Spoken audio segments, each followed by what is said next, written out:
welcome to Versus Live. I'm Ross Merriam. And I'm Corey Baumeister. And we've got Rob in the booth. Say what's up, Rob. What's up, Rob? Rob will be taking all of your questions, comments, concerns, and burns in the chat. Make sure to tag at Star City Games so he can see them and send his favorites over to us. Today, we have seen the release of Jumpstart Historic Horizons Electric Boogaloo. Electric Boogaloo, yeah. Part 6, Dash 47. Yes. Yeah. Jump up and down, yes. the hokey pokey. Yes, turn yourself all around, hammer dance, you know. That's what it's all about. These names they get longer and longer, and so did the amount of cards in them as well. So, yeah, it is sure to shake up this 14,000 cards have been added to Historic. Yep. Uh-huh. I didn't do the math, but I'm close. You are close, yeah. So when we're playing every single one of them today, we're going to play 14,000 games. We're going to be here until next week. And you know what it means whenever we play Historic on the show, right? We get to play What's in Historic, where you get to give us 2 cards, and we get to figure out if these are actually in Historic or not. Because you know what? It's a 50-50 guessing game, and we never are more than 50%, I feel. Because no one actually knows what's in Historic. Exactly. Especially now. I have to look them all up. I just hate trying to figure it out, too. Rob just hates Historic shows. Absolutely. All right, well, you're not playing any of the seek a random card in your deck without changing the order. So, we took it easy on you, Rob. We took it easy on you. That's for next week. Oh, okay. Yeah. We'll get to that. Yeah, we're ramping up. We knew we couldn't jump right to that. Yeah. Otherwise, you would, no sir us. So we had to, just ease into it, get you a little bit used to Historic. Mm-hmm. Maybe be like, ooh, that deck seems kind of fun. Yeah. Just implant that thought in the back of your mind and then come in with this show is literally designed to torture Rob and nothing else. Yep. I mean, well, honestly, we perpetually do that to Rob on our free time and at Versus anyways. So, we might as well perpetually do it on the battlefield as well. Yeah. And I've just been snoring at 4 a.m. outside his door for no reason. Oh, okay. At least you stayed outside the door, unlike Corey, who decided there you go. to sleep on the floor. Got a comfy floor, man. That's true, he does. People sleepwalk. It's a thing that happens. Thank you, Rob. So we're going to be playing some Historic decks with cards from Jumpstart Historic Horizons. Just, try out new ideas, maybe revamping some old ideas. Some of the decks we built, some of them we took from other people, and see what kind of impact this set is going to have on the format, because it should have a pretty large impact. It's a pretty large set, and there's a lot of powerful cards. Yeah, and there's a lot of cards that do overlap. It's from a lot of the sets that are already on Arena. So, not every card is a brand new card. There are just, I believe, 40 or something actual new cards that were, not in any other set, and then a lot of Modern Horizon, a lot of Modern Horizons 2. And there's a lot of fun stuff you can be doing as well, but I think we definitely stayed on more of the competitive side. There's a lot of DRCs, at least in my first 2 decks, because I think that card's going to be great. Unholy Heat's a great pairing with it, and just see where the actual format is going to stand after the dust settles, I think is what we got close to. Yep, so I'm going to be starting with a deck that comes to us from Seth Manfield, and this is a Golgari Citadel deck, so cutting the red from traditional Jund Citadel, and instead of playing around with Yawgmoth Thran Physician to go along with the sacrifice theme, we got a lot of creatures that make treasures when they die, with Prosperous Innkeeper and Shambling Ghast that are relatively new as well. But Yawgmoth is the really big new addition from Jumpstart, from the Jumpstart set, and it lets us keep the mana base a little bit less painful, a little bit cleaner, and maybe make it a little easier to cast Bolus the Citadel on time. But otherwise doing a very similar game plan of flooding the battlefield with creatures and then taking advantage of sacrifice energies. And in this case, we got a lot of Blood Artists, which is also new, and Bastion of Remembrance to go along with Yawgmoth so that you can keep sacrificing creatures without worrying about your leftover. That sounds sweet. And I'm just going to be playing some Is It Phoenix. I just whipped this deck together, so I'm sure some of the numbers can be perfected. Trying out some different cards.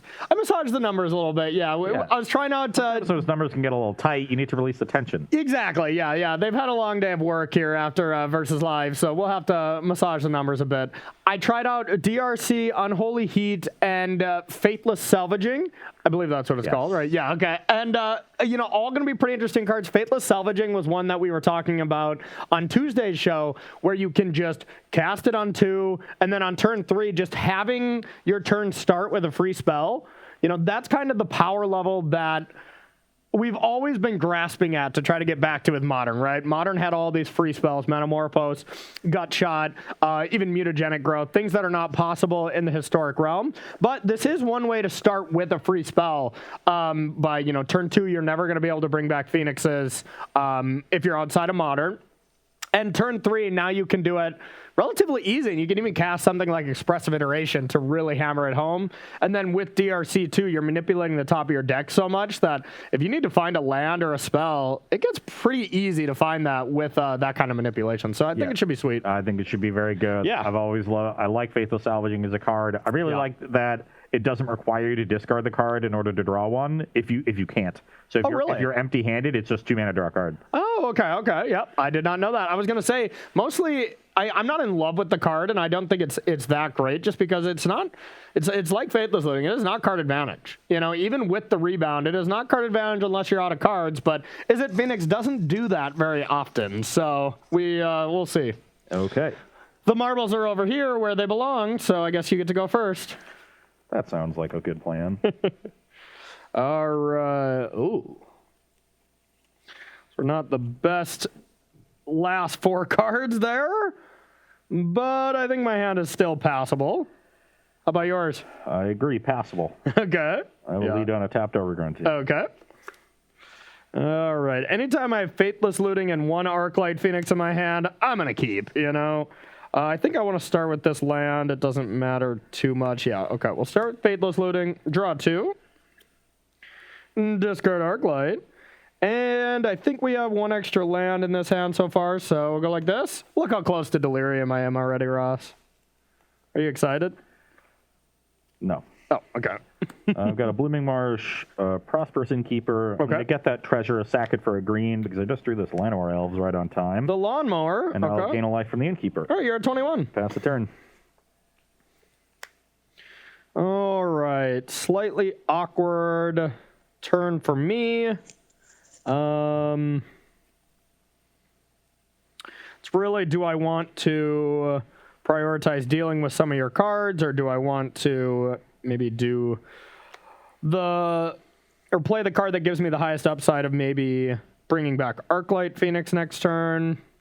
And I think I would rather deal with Llanowar, and then I'll take 2 and pass to you. Brings you to 18. Yep. Okay, draw for turn, attack you for 1. Okay, I will take it. Brings you to 17. The beats. And then I will play a Forest and a Woe Strider. Whoa, Strider. So gain a life, get a goat.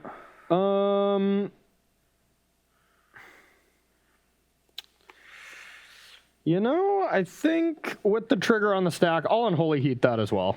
Okay, so I'm still going to gain 2 life. Yep. It'll put me to 23. Just didn't give you the chance to sack the goat in case you wanted to do that. Not that it's the biggest deal. All right, let's start with Expressive Iteration. Yep.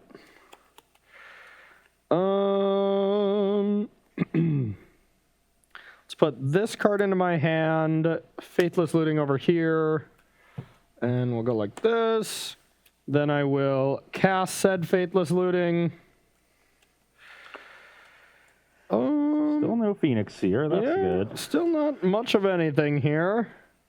Then I think I'll just get rid of 2 Faithless Salvagings, and I'll pass to you.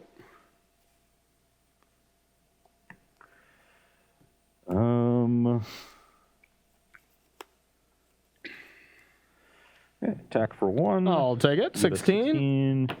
I will play another Innkeeper. Okay. Gain 1 and get a treasure. You're at 24. Then I will play a Shambling Ghast and gain 2. Okay, and that's whenever it dies, it does something, right? Either give a creature -1/-1 or get a treasure. Okay. That puts me to 26. Alrighty. And then I will play Phyrexian Tower and pass the turn. Okay.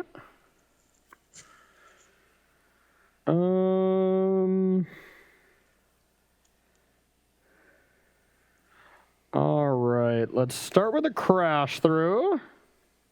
All your creatures have trample. They're the all-powerful. All-powerful. And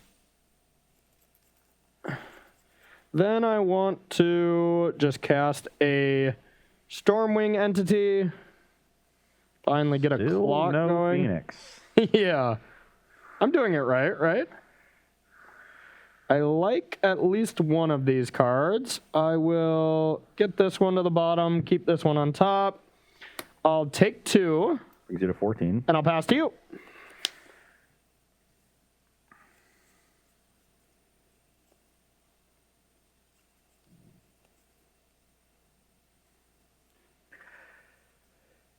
I'm going to sack the Shambling Ghast to Phyrexian Tower. Okay. Have 2 black, get another treasure. Yep. I'm in trouble. I will cast a Bolas's Citadel. Okay. Resolves. I will play land. Okay. I need you to break for like multiple turns on end. I will pay 2 life to cast this, gain 2. Yep. So stay the same. I'll pay 3 life to cast a Visionary, gain 2, so I'm going to end at 25. Okay. I'll look at the top with the Visionary on the stack. Good thing I'll drawing this extra land. But there's another one. Oh, there's another Llanowar Visionary. That's going to put me to 24. Yep. Ooh, draw another land. Get those out of the way. And there's another land. Okay. There's a lot of lands to hit, which is somewhat frustrating. I'm on 3, 4, 5, 6, 7, 8 total permanents. I think I'm still very dead, though. Yeah, it doesn't seem great for you. Yeah. I will just pass the turn, though. Okay. Oh, yeah, I know it's on top. So let's go with a...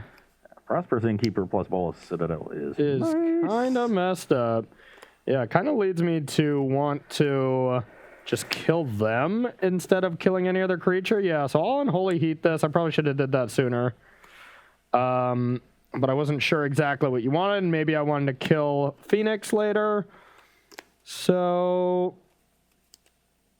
All right, I got a Finale. I think I want to do it for 2. Iteration plus... Unholy Heat, I'm thinking. Yeah, removal spell. Yeah. Seems reasonable. Or I could do 1 and 1 and hit Faithless Looting. I guess I don't love the cards in my hand. Yeah, all right, we'll do it for 2. I'll pick these. So triggers, hit this, iteration. And let's put this to my hand. This in exile. And this on bottom. Then I'll Unholy Heat the Priest as well. So that's 4 spells. Phoenix comes back. Hit you for 10. I will go to 14. Try to contain, and then these get exiled, right? Okay. Yeah. Try to the finale's in the graveyard. Yep. Try to contain you a little bit here, and then I'll pass to you. Okay, so I currently have 5 non-land permanents. Yep. I can get 2 more by escaping this Woe Strider. Yep. That gets me to 7, so I just need 3 more because I can attack for 4 with Visionaries, put you to 10 that way. Yep. So I'll draw this land. Yeah, I needed to get threats down sooner, that's for sure. Yeah, I'll go to 13 to play a Llanowar Elves. Okay. I will go to 12 to play a Shambling Ghast. Okay. So 1 more and we're good. That's a land. All right. And another land. 11. And I mean, you had so many scries added too, Yeah. and yeah. So. Yeah, I needed to get a threat down much sooner than that. I think if I had 1 DRC, I win that game. If I had DRC on turn 1, I think I would have won. And if I dealt with those innkeepers quicker, I gave you a free like 6-7 life there.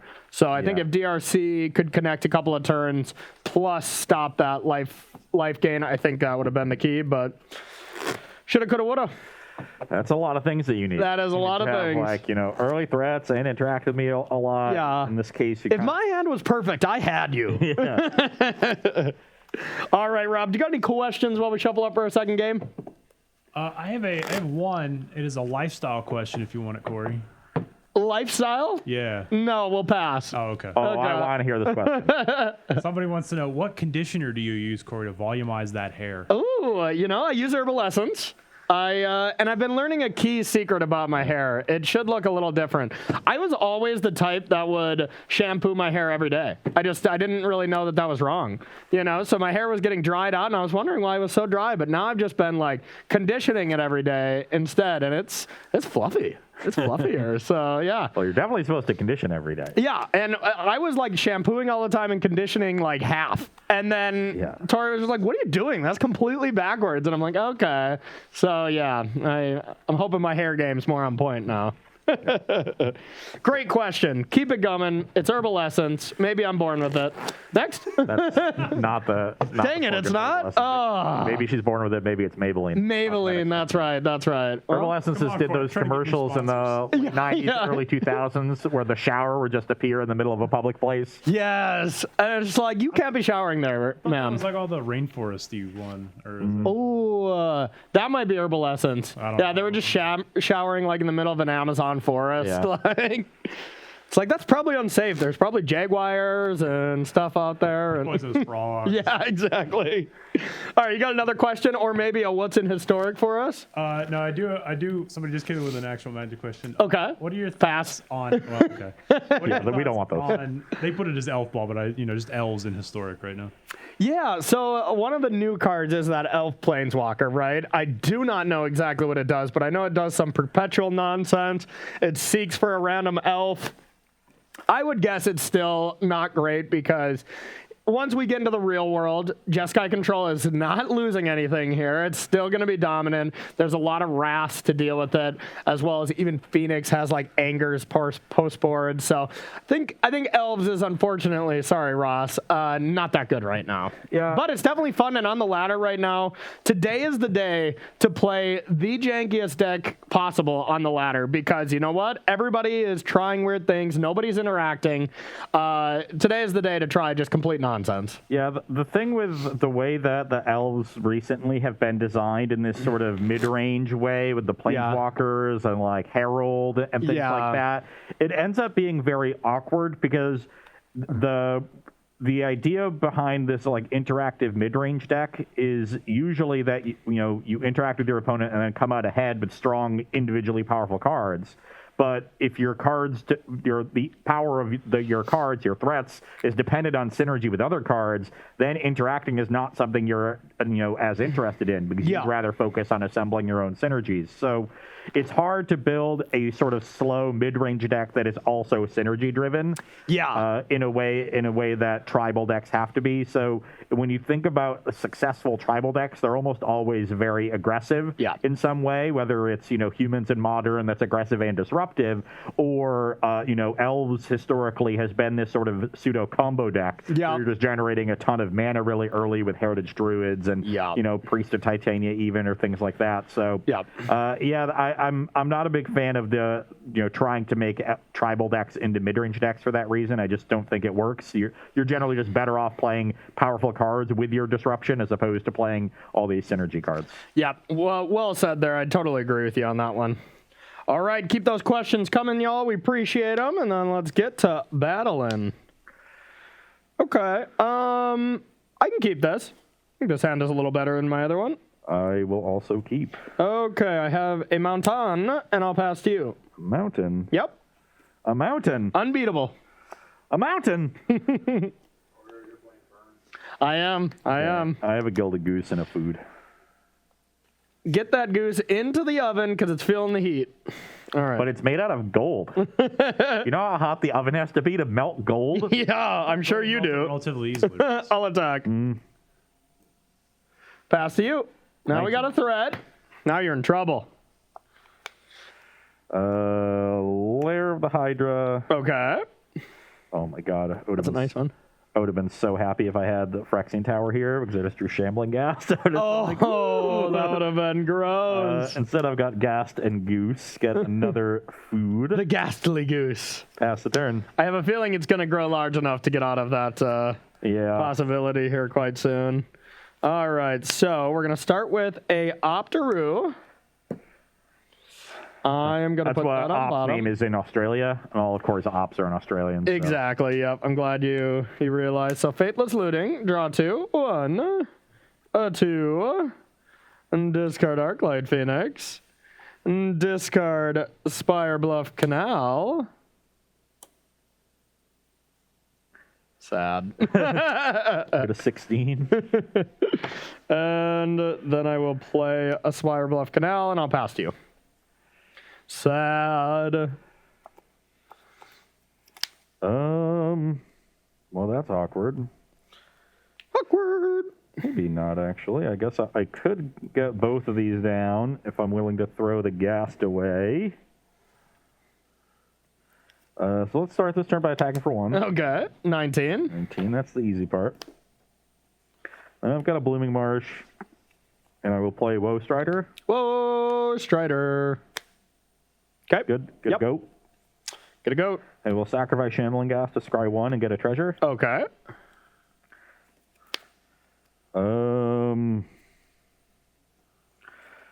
That is also an interesting one. Interesting. That's not fair. I'd prefer if you didn't have interesting draws and they were just all bad.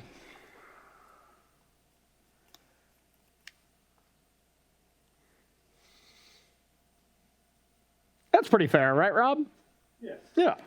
Yeah, I'm going to leave that on top. And sack the treasure and use the goose with one of these foods. Okay. Make some black mana and play a Priest of Forgotten Gods. Okay. Pass the turn.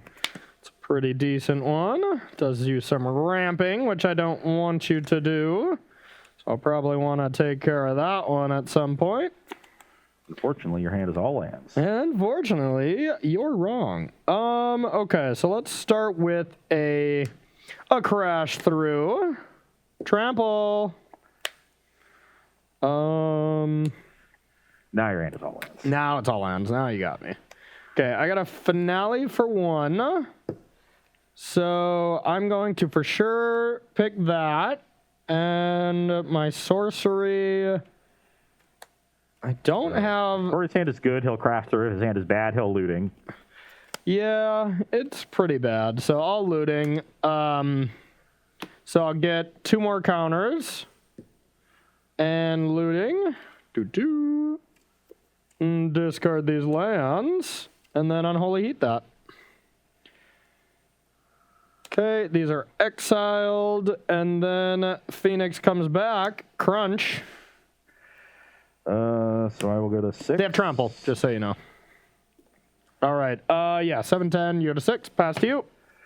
I am very dead. Hooray! Does the card on top help me at all?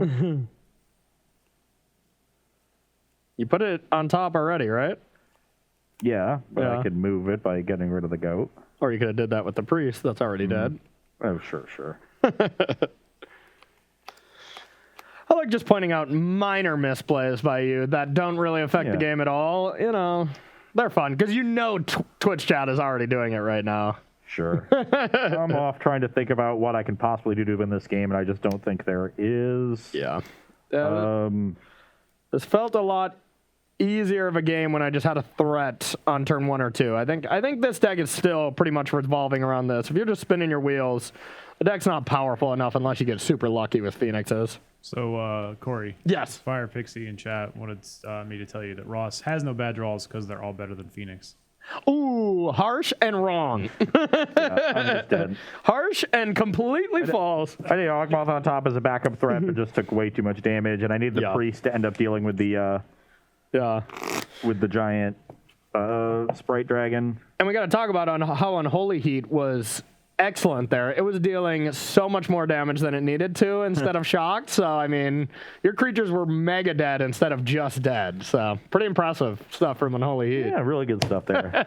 All right, everyone, that does it for our first 2 games. We have split 1-1. Historic's pretty fast, so we might be seeing a lot of best of 5s today because, well, checking in on this format, it's just as fast as the last time we did. So, we are going to take a short break, and then we're going to be right back with sideboarding here on Versus Live. Don't go anywhere. Welcome back to Versus Live, where we weren't talking about anything funny during the break. Nothing at all. Nothing at all. We are sideboarding in our matchup. Would you say your mind has gone blank after that? Pretty close. Sideboarding in our matchup between Golgari Citadel and Is It Phoenix. On my side of things, you saw the early threat, the huge difference in games 1 and 2, where Corey had the early threat. So I'm bringing in my Fatal Pushes. I could bring in the Cast Down as well. Maybe I should even. Because the Cast Down actually deals with both Sprite Dragon and Stormwing Entity. Yeah, that's why I was looking at your sideboard plan, and I was just thinking, okay, Stormwing is your weakness here, that's for sure. So that was going to be my plan. Obviously, with one cast down, that's not really going to change too much. But yeah. So we got some removal coming in. We've got some Graveyard Hate, Go Blank, and Soul Guide Lantern to stop the Phoenix part of the plan. And Delirium now. Yeah, and Delirium for Unholy Heat, Finale of Promise. You use the Graveyard in several different ways, so I like Go Blank here. Bastion of Remembrance seems superfluous with Blood Artist and is just not a particularly powerful card, pretty inefficient. So I like cutting these. Ghost Rider is a card you don't need to draw a ton of because of the escape, so I like trimming one there. Shambling Gas, it just doesn't really have a lot of targets in the deck, and the other good thing about Gas is in game ones, it lets you just ramp, by getting that extra treasure. That ramping probably isn't going to be as relevant in post-sideboard games. Usually you're just facing more disruption, you're interacting more. It's kind of crazy. Isn't it a possibility? No, turn 3 is the soonest still, but with Shambling Gas and Phyrexian Tower, that just adds 3 mana. That's pretty insane. Turn 3 Citadel is very possible. Turn 2 is not possible, right? No. Yeah, no. But you can get... Two, you can turn 2 Yawgmoth, but not with any creatures on the battlefield. You can turn 2, get 5 mana, right? Gas, turn 2, Tower gets 3. That's 4. Okay, yeah. So you can turn 2 Collected Company if you played them, which is kind of cool. Yeah. So it does some cool things when you're just trying to be fast and linear. Post-cyber games usually aren't like that. You see, I'm bringing in a ton of disruption, so they're going to slow down. I'm going to make more land drops. So both parts of Shambling Gas aren't nearly as relevant. So I'm going to be cutting those entirely and just try to buy more time, keep my life total high, make sure when I land Yawgmoth or Bolus of Citadel, I have plenty of resources with which to take advantage of them. And I'm doing pretty much the same thing. I'm going to try to slow you down. Crush the Weak kills just about every creature. I think maybe just every creature that you have minus Yawgmoth. Abrade to be able to take down Citadel as well as nab an early creature. And then a couple negates. I really don't like going too many counter spells in Phoenix. It really kind of, ruins the deck, quote unquote, where you're not doing the same things. And remember this cool, fun new card that I really wanted to try out? It's kind of not great, I think. When I need to bring in other stuff, this is kind of the weaker card on paper. Maybe I shouldn't be taking it out just to try it, but also I have to take out some creatures here because this version of Phoenix has a lot more creatures with bringing in DRC into the picture. So to make sure I have enough ways to bring back Phoenix, even though they're not as good, I want to trim a couple of these, and I think Sprite Dragon is the weakest one. I mean, salvaging to me is similar to Shambling Gas, and it's a card that I think is good when you're just trying to do your own thing. Yes. And then once you start interacting more in the game, slow down, you have more time to find Faithless Lootings and things like that. So, or even just hard cast your Phoenixes. Yep. Which is definitely something that you're interested in if I have a Soul Guide Lantern on the battlefield. Yeah, normally my turn 1 Faithless Looting, discard 2 Phoenix plays. Normally that's a great play, but now I think, I'm going to be trying to look to hold on to Phoenix until the turn I want to bring it back. But we'll see if that, is possible. So, yeah. All right, Rob, you got any questions? Maybe a what's in Historic? I do. I don't have a what's in Historic right now. Okay. But Volition wanted to know, do you think that Archmage's Charm is playable in Jeskai as it is? And if it's not, do you think that it's worth changing the deck to play it? It is an incredible card, and it's going to be a product of what the metagame has to say. The reason it's so good in Modern right now is some of the 1-drops are ridiculous, So being able to take constructs from Urza Saga, being able to take Ragavan, as well as just have a counter and draw cards, that's excellent. I don't think that's the case in Historic, though, to be honest. You think about, I have DRC, sure, that's a fine one. Jeskai Control is not going to have Delirium that often, so you're usually just killing a creature and then you can chump block with it. But as far as what's actually in the metagame so far, you're going to take a 1 mana 2/1. You're going to take a Gutter Bones with it. Otherwise, it's messing up your mana for not too much of a gain. And I think the gain control of 1 converted mana cost thing is not very good. And the other modes are just okay. So I would think it's not going to be great in that specific shell because, you got to play Sacred Foundry in that deck. Changing your mana base and getting rid of that land is pretty bad. But what do you think? I'm also skeptical of it, but for a slightly different reason. Okay. It has nothing to do with the text on the card. It's still a really powerful card. Well, that's kind of the main thing of cards. No, it's the main thing that I'm talking about is the context in which the card exists, which changes a lot from Modern to Historic. So the historic metagame has a lot of decks that are playing really hard to the battlefield. It's a more aggressive format. Modern has these decks like the Rakdoses and the Izzet Murktide decks that are, somewhat threat light but have their own disruption. They're firmly in that mid range. But they're really efficient. And so Archmage's Charm ends up being really good because a lot of their threats now cost 1 and you get to take one of them. It also means that your deck doesn't need to have a ton of removal in it to begin with, so you can focus more on having counter spells, and that lets you more easily bias the mana base towards being heavy blue and make Archmage's Charm a really easy addition. In this metagame, Historic, where you really have to be dealing with creatures early, you need to be focusing on those removal colors, the white, red, black, the non-blue colors in your control deck where your removal is coming from, and you need access to those colors of mana early, and that means your mana base is much harder to skew to make Archmage's Charm consistently castable. Yeah. See, what I see for Archmage's Charm is like just Azorius Teferi control, or maybe Esper, that the only Esper splash is Drowned Catacombs and I guess it would only be that because you want to make sure to have blue. So, when you can do a very light splash like that, and I don't know exactly what you even want to splash for it, but I see it in more just Azorius splash something else kind of plan where, there's Lightning Helixes in Jeskai that you want to play, and that's too tough. I see it more in base Dimir just because your or Dimir control, is Extinction Event, which is only a single black. So that's much easier to make work with Archmage's Charm as opposed to Supreme Verdict at double white, because you don't have access to things like Mystic Gate and Historic. At least I don't think you do. Yeah, I mean that's a good question. No. But no, I don't think. Pretty sure you don't have the filter lands. So I like base Dimir. Maybe you end up being white because you want Teferi as well. But you'll be base Dimir because black is where your disruption will be. You'll be playing Fatal Push and Thoughtseize and things like that. I think that's a good call. I agree. Okay, let's battle. Great question, y'all. I get to be on the play. I know, how unfair. I will be keeping my hand. My hand's pretty awkward, but it could be good, I guess, so I'm in. I will lead on a tapped Overgrown Tomb. Okay. I have a mountain, and I'll pass to you. This is easily one of the most core keeps if I've ever seen one. This hand could be a Blood Artist. Okay, you got it. Turn. All right, I have a Spray Dragon coming in. I'll go to 19. Pass to you.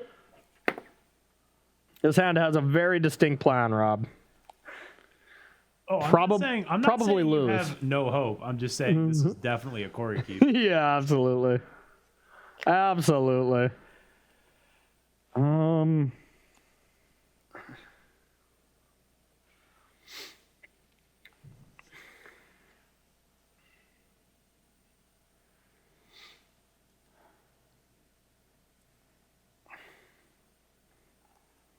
Okay. I'm going to play Darkboar Pathway and Fatal Push the Sprite Dragon. Rude. Trigger Blood Artist. Okay. I go to 19, I go to 20. Okay. Okay, attack you for 0. Okay, I'll take it. I'm at 19. Okay, pass the turn. Corey actually wrote 19 twice on his life. Yeah, I mean, my life total changed. What do you want from me? Okay, I have a canal. Explicitly did not change. It's, all right, whatever. Shut up.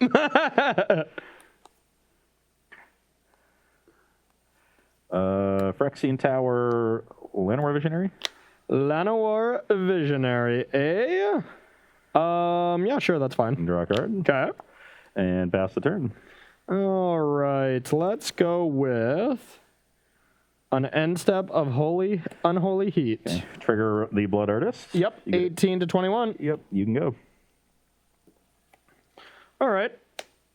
Caw! 18 all. Pass to you.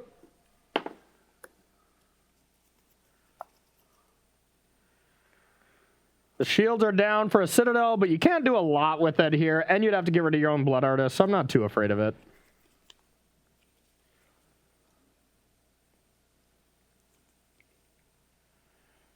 And the best defense against Citadel decks is a good offense. So the timeless saying of the best defense is a good offense is very true against this deck. I will play Llanowar Visionary. Okay. Draw a card. Yep.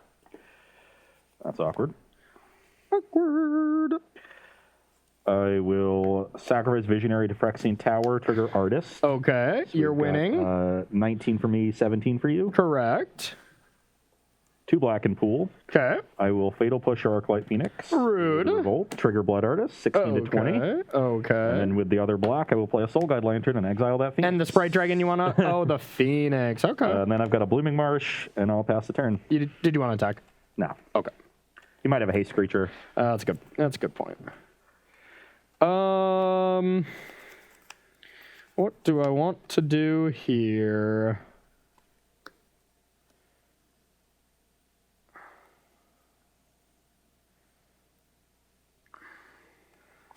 All right. Bang. We're doing it. Okay. I'll keep these. Pass to you.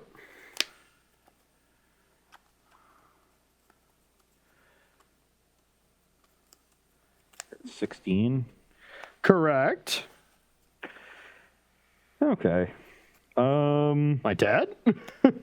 No, it's just the question of how I want to cast this Bolas of Citadel. Okay. I can use the Phyrexian Tower and get rid of the Blood Artist, or I can shock myself and play this Overgrown Tomb, but then I can't play a land off the top, and I take 2 damage. I think I'd rather just throw the Blood Artist away. Okay. So I will sack it for 2 black, trigger it. Okay. I go to 15, I go to 21. Correct. Then I'll cast Citadel. Okay, I'm scared. Citadel? Yep. Yes! I'll go to 15. They're legendary. Oh, sure. I'll play a Swamp. Okay. I'll go to 12. Okay. Get a Goat. I'll go to 10. Okay.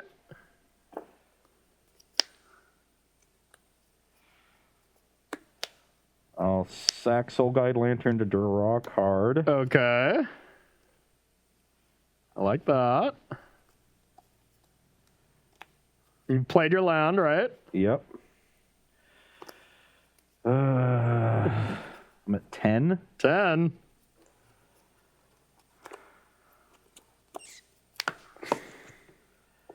I'm just going to lose this game. Oh, yeah. I played a land.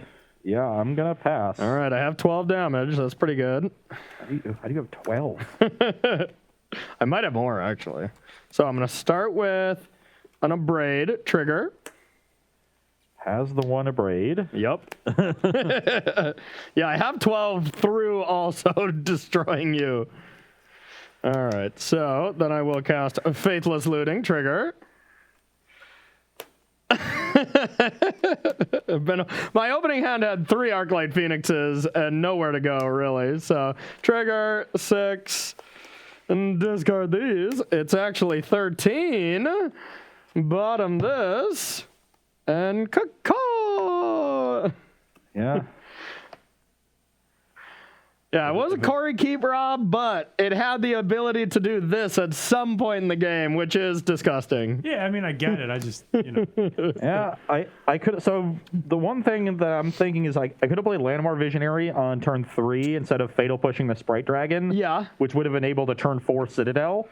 Yeah. But I was worried about you just playing spells and making the Sprite Dragon huge, and I had 2 Fatal Pushes in my hand. Yeah. So I figured I could, deal with your threats and play the Citadel a little bit later. And with what was in my hand, it was 3 Arclight Phoenixes and 1 Abrade. So I was going to be casting an Arclight Phoenix. You were just taking 1 extra damage, but I think that would have been... turboing out the Citadel into your Abrade would not have been particularly Agreed, so. yeah. With the Abrade, I wasn't as afraid of that, but yeah.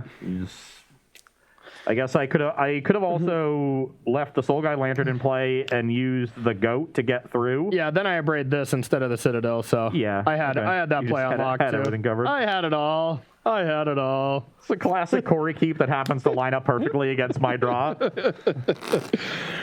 Hey, well, we got some time. Historic's fast. I think we can push this one if you're down. Let's do it. All right. I just want to keep casting Phoenix. I just want to keep playing Phoenix. Arclight Phoenix is still one of my favorite decks to play of all time. I love it so much. That's okay, I guess. Yeah, you don't like it, right? I'm not particularly fast. Yeah. You prefer a thing in the garbage instead of this other silly I cards. just prefer Crackling Drake. Yeah, I know. I cut the Crackling Drake. It's a mortal sin, but figure I can't have DRC, Spray Dragon, Crackling Drake, Arclight Phoenixes, and Stormwing Entity.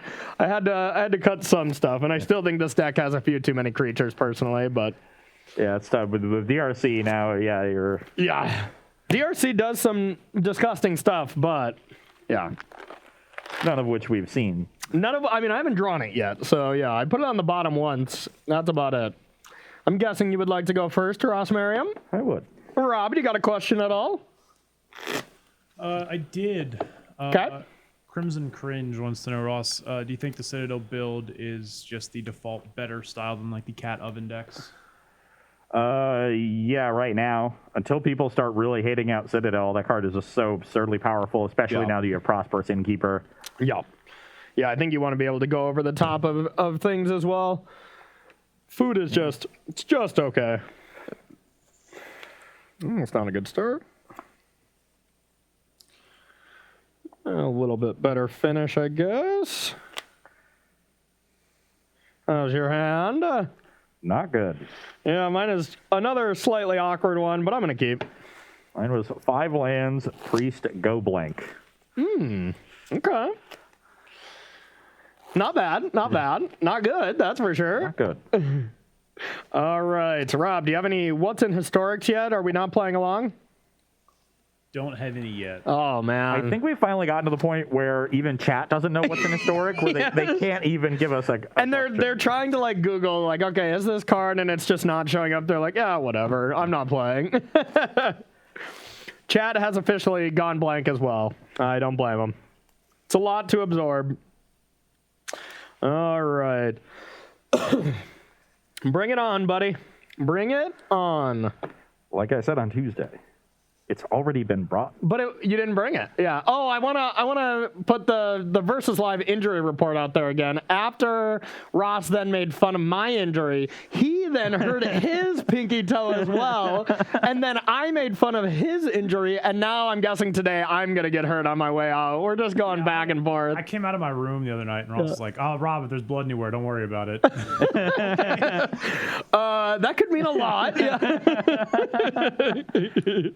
I did not realize quite how badly I had stubbed my toe. Yeah. Hey, you and me both. I'm still wearing a cast. So. I still don't understand how anyone can stub their toe as badly as I did without like I didn't break it. Yeah. It's fine, but I managed to just split open my toe. You're currently speaking to someone that stubbed their toe worse than you just did, right? Like I don't know what you seem like you stepped on a rake or something. Yeah, no. There's a very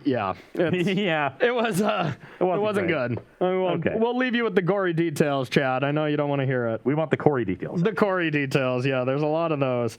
Okay, so I'm going to play a land, and I'll pass to you. Oh my God, I get to untap with a mana creature? I know, it's rude.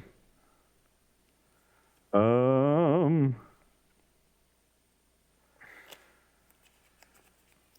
will play a Darkboar Pathway. Okay. I will play Prosperous Innkeeper. Okay. Get a treasure, sack it for black, and play Priest of Forgotten Gods. Okay, so wow, next turn you can already Citadel. Gain a life. Yep, gain a life. 21. Yep. Pass the turn. Okay, end step, I will opt. Yep. I don't want DRC once again. Sorry, not getting any love. Draw.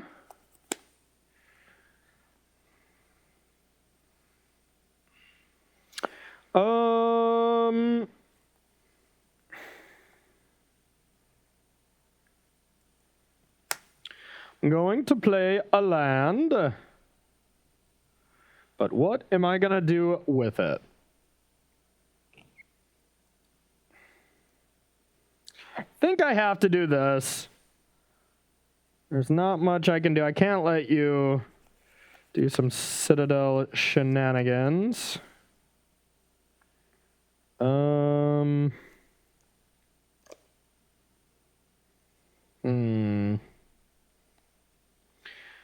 All right. I will Unholy Heat the Priest. Pass to you.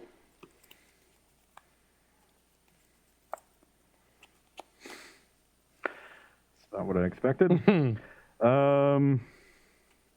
That good, huh? I will attack for 2. The beatdowns, 18. Just what your deck's supposed to do.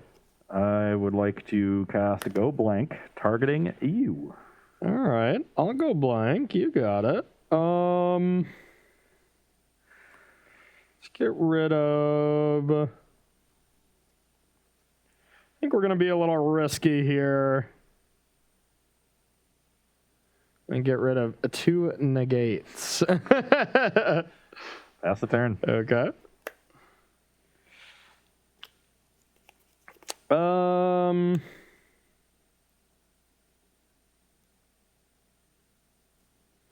Let's go with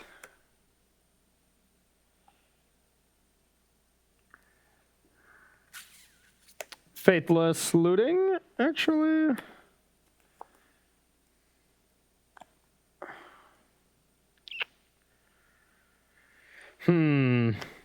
Yeah, okay. Let's go with Faithless Looting. A draw 2.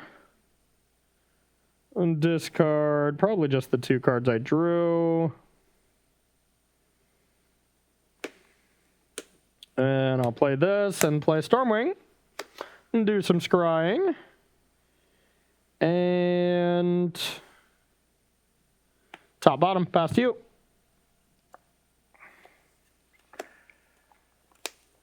I will play Blood Artist. You got it. Gain a life. You got it. 22.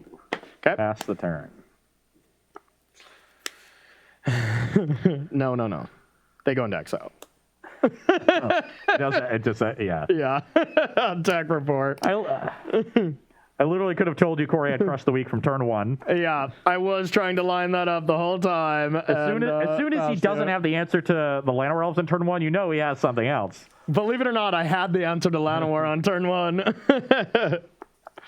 You figured it out. Shouldn't have played the Blood Artist, I guess. I have the Yawgmoth finally. Okay. I'm not even, like, the Priest was also an awkward draw because I wanted to play it immediately too, and that forced an Unholy Heat, which was nice, but it also cost me my second black mana, and then I naturally drew Forest the next turn. And I knew from the second you said sound about right when you had 3 green sources and 1 black that you drew Yawgmoth. I had Yawgmoth, I just drew the 3rd Oh, green source. okay. Done. Because I then drew Priest the turn before, decided to play it using the treasure rather than try to set up for Yawgmoth on turn 3. Yeah, you were done, right? Yeah. Okay. So I have no hand. Oh, yeah. All right, we'll go with this.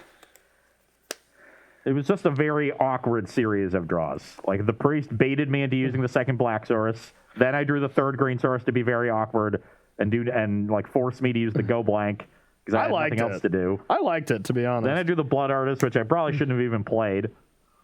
I was a big fan of exactly all the stuff you did. Honestly, like, does a Blood Artist in my hand do anything here? No, not really. Yeah. All right, so I'll go like that.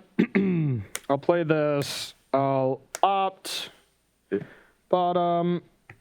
It was also very clear Corey had the sweeper when he was thinking about whether or not to kill the Priest. Yeah. Because without the sweeper, killing the Priest is a no-brainer. Yep, that's true. Okay, then I'll attack for 5. 13. And I'll pass to you.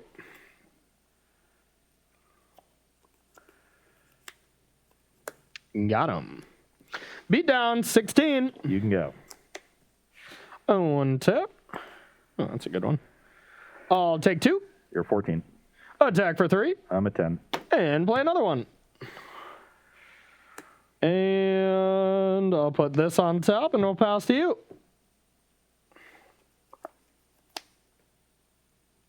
Is it a good one? I think it has to be a good one. It's a land.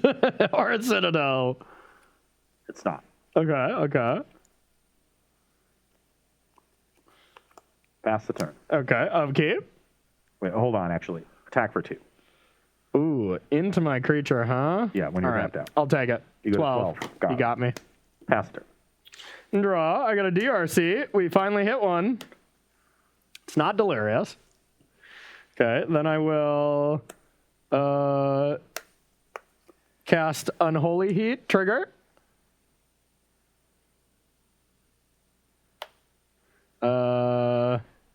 I see instant sorcery creature. Yep, it is not delirious. With that on the stack, I'll abrade it. Trigger. Now it's delirious. Take 9 damage, Yawgmoth. In response, Yeah. proliferate. Oh. Okay, attack for 10. You're dead. You're dead. All right. Yeah, I suppose that's about time. Have you had enough beatings, or you want a pity game in there? No, I just don't like. I'm wondering if I'm supposed. I think I'm supposed to play the priest. Just hope to draw the second black source for the Yawgmoth. Yeah. Because you had to get rid of a treasure to do so, right? Yeah. So I play Tournament of Forest, Llanowar Elves. Then I have Darkboar Pathway, and I was just going to play Prosperous Innkeeper at turn 2. Yeah. And then have Yawgmoth for turn 3. Well, you made it awkward for me by doing that. And if you didn't do that, I was just going to foretell because you couldn't cast Citadel. And then you play Yawgmoth, and then I crush. And then I can like Unholy Heat or something. I don't know. It would have been different. Yeah. I just didn't have a lot to work with. Yeah. And I don't know how good Yawgmoth is in this deck. Yawgmoth doesn't seem good to me at all, to be honest. Yeah. Yeah. I think I'd rather see that as Collected Company. You know. Yeah, I think you're right. Yeah. Especially with Tower Shambling Gas letting you power it out. Yeah, just play Citadel Company. I mean, there's been a lot of the Jund decks do that, right? They just play Mayhem Devil. Or, I mean, the Jund decks that play Mayhem Devil, they just have Company, Citadel, creature hits, you know? And that's a good recipe. And then someone plays a cage against you and your eyes widen. And you're like, oh no, I can't do anything. Because the thing that is supposed to do, the combo is supposed to be the Yawgmoth is with all the Blood Artists and the Bastions, and those cards also didn't seem good. Yeah. In this matchup, and you play against Jeskai, and those are probably going to be pretty good. But I would rather take those 9 cards because there's 3 Yawgmoths and 6 of those in the main. Yeah. Play the 4th Citadel, play 4 Companies, and play 4 Mayhem Devils and call it a day. Yeah, exactly. And that's just a deck that we've seen before, just minus Cat Oven. I don't think Cat Oven is truly that good right now. We'll see. I might be, eating my words on that later, but I agree with you. I think I would just make that swap and be more like a traditional Jund deck. I do like Shambling Ghast, but didn't seem like Yawgmoth added much to the deck, and totally it just required so much to be good. Totally agree. All right, Rob, you got another question for us at all before we go to break? I finally have a What's in Historic if you want it. Let's go. Let's start off 0-1 like we always do. All right. Akroma's Memorial or Lingering Souls? Akroma's Memorial is in Historic. I agree. You would be correct. Yay! 1-0. All right, everyone. That does it for our first round of our Jumpstart Modern Horizon Historic Edition. Nailed it, right? Yes. Absolutely nailed it. And so we got a bunch of other really cool decks to show you here. We are going to take a short 5-minute break, and we'll be right back with round number 2 here on Versus Live. Don't go anywhere.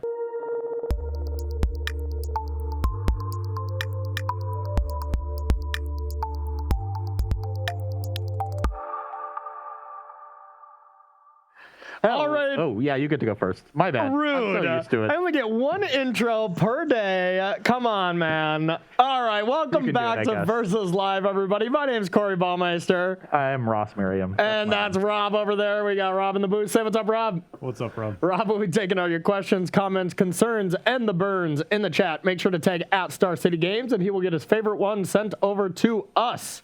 We are playing a little historic action today, testing out some new stuff from the new Jumpstart set that is available right now on Arena.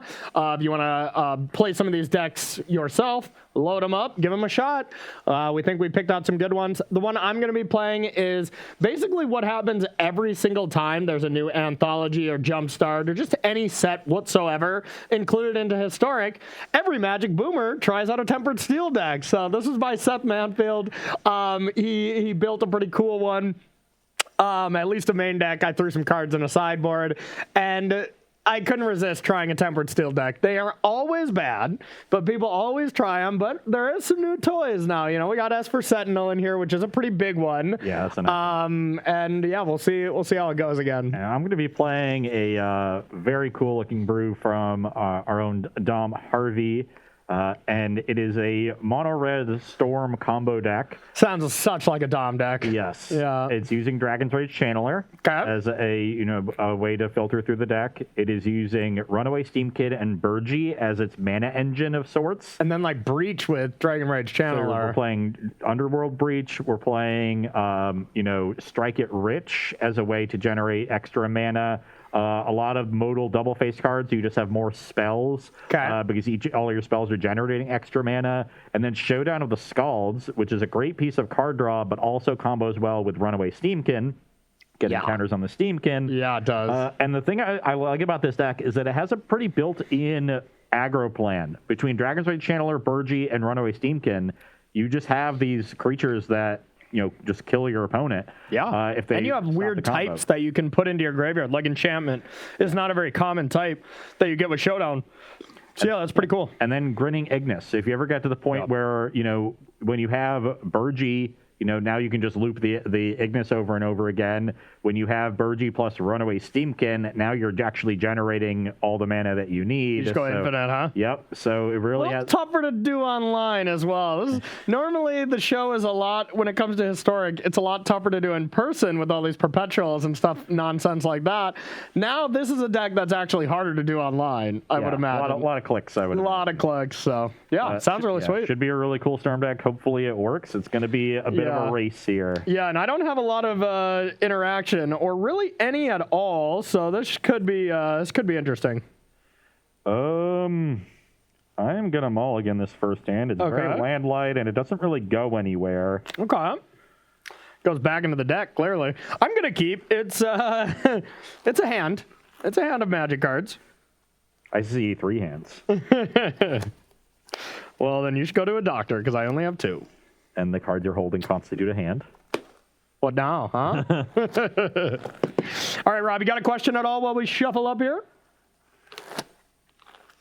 All right. That sounds good. Another What's in Historic. Okay. We're 1-0. Can we be undefeated one day? Terravore or Mortivore?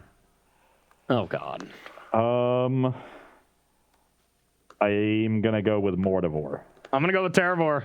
It is Terravore. 2-0. I had no idea. Straight guess. Also another one. Okay. Frantic Salvage or Winding Way? Winding Way. Oh, yeah. Well, I was like, didn't I just cast Frantic Salvage? No, that's Faithless Salvaging. Oh, okay. Yeah. Winding Way, I think we've seen. You're correct. All right. 3-0. 3-0, and I've only knew one of them.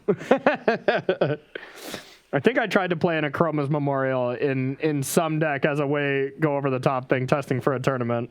I think it's the only reason I know. That seems like something you would do. Yeah, sounds like it.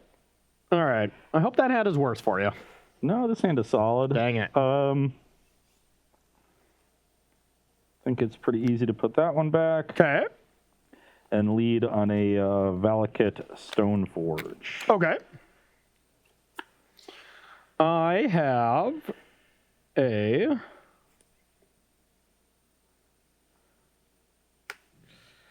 Serpent for 1, Ornithopter, and I'll pass to you.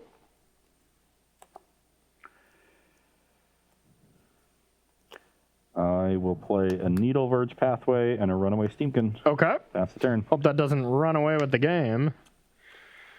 Okay. I have the Beatdowns. I'll go to 19. Okay. Play a Steel Overseer, and I'll pass to you.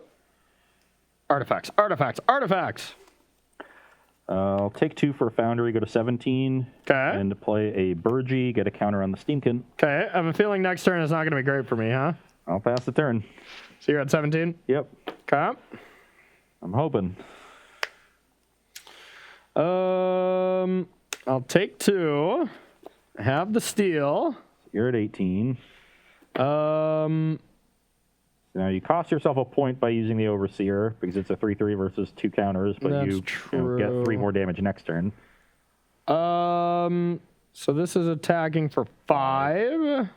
Puts you to 12. Then end step I can put a counter on. It's either that or do I want to be able to block your creatures? And I think I do, so I'll just attack for 5. Okay, I'll go to 12. Okay, pass to you. All right, let's hope I'm not dead. Played the wrong land a few turns ago, too. Okay, I'll go to 10. Okay. I'll hope to hit. Showdown? Got a showdown. That's going to put a second counter on the Steamkin and give me a red mana in my pool. Okay. Got a red floating.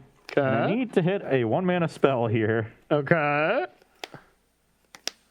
No. No. No. No. But that's a lot of gas for next turn. You can go. All right, I'll put a counter on everything. Couldn't draw a single 1-mana spell. All right. I should have played my other land, and I think I'll probably get punished because of it, but let's see. So I have a Blink Moth.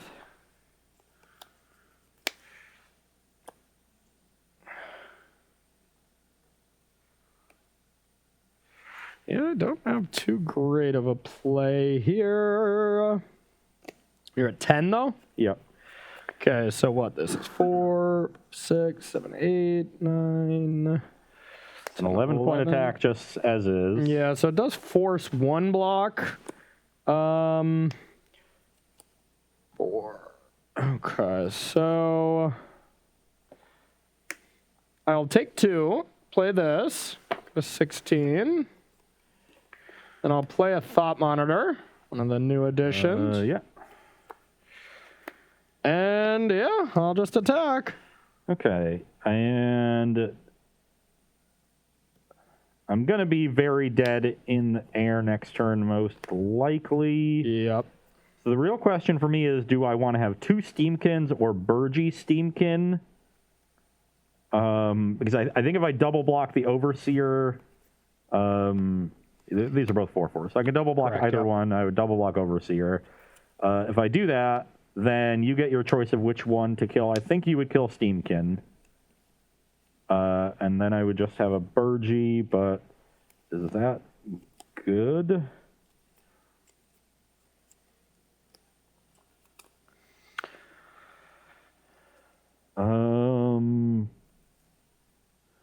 It's going to be 7 unblocked regardless of what I do. Yep. I actually think I like having the Burgy, right? Because then I get to go Steamkin, make a red, play Ignis, make a red, and then just start looping the Ignis with the Steamkin. Yeah, I'm pretty sure you have infinite mana regardless, right?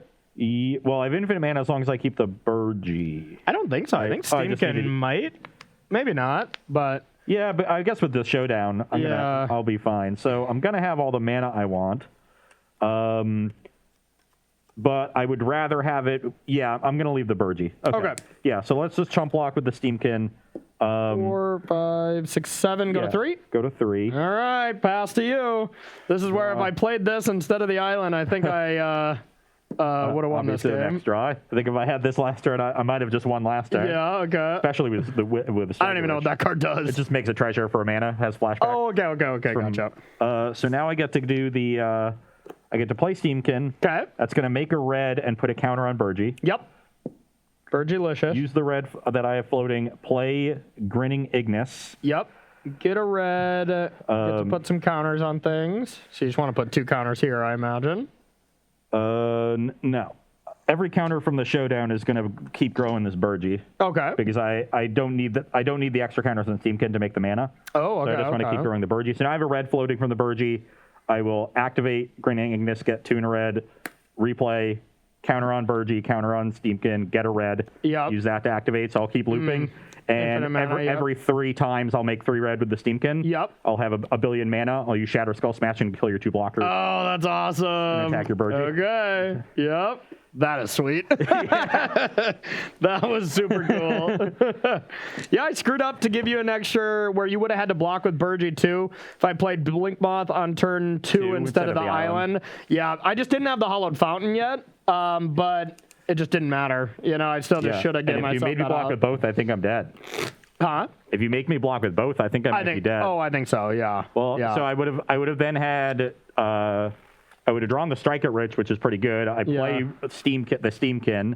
I then play Strike at Rich, put 2 counters on Steamkin, and then I need a 2-drop. My only 2, I had a 2-drop in hand. It was it was Underworld Breach, which is not very good at that point. I had no cards in my graveyard. Yeah, you didn't have You need DRC to get that going. I guess you would have put 2 more in my graveyard. Or 1 extra, yeah. Yeah. Yeah, so I think I could have won that game if I didn't screw that up, but regardless, that was sweet to watch. So we're going to do 2 pre here. I'm going to go first. That's going to be, I have a feeling it's going to be a very play-intensive matchup here, at least pre-board. So let's try that. And Rob, do you got any questions at all from our lovely studio audience? I do have one. What do we got? Tim the Enchanter wants to know, what are your thoughts on Venerated Loxodon in this Tempered Steel deck? He said that Jim Davis tends to like it. Yeah, I mean, we both love that card. I could have seen it in here. And basically, it's just, do I like Emery or do I like Thought Monitor? And I think both of them could be just bad. You know, I don't think either one of them is super exciting. So we'll see. I think Loxodon could be better than Steel Overseer. Could be, yeah. I think there's a lot of medium cards, and this is just the beginning of the deck. And I think there's also Court Homunculus that got added too, which is not a bad one, if you really want to go the beatdown plan. Yeah, you could play Court Homunculus and even like Toolcraft Exemplar. Yeah. You know, it doesn't get Tempered Steel, but this is a 1-mana 3/2. Yeah, that's true. Okay, I will play first. It's nice to have white creatures with the Loxodon so you can fully tap out and still convoke it. Totally agree. And you do already have Esper Sentinel. I like Loxodon a lot. Yeah, I think I do too. I think that's a good one. A nice suggestion. I'm gonna keep. It's not amazing, but and I will keep because it is amazing. Okay, I'll take 2. I got an Esper Sentinel. Pass to you.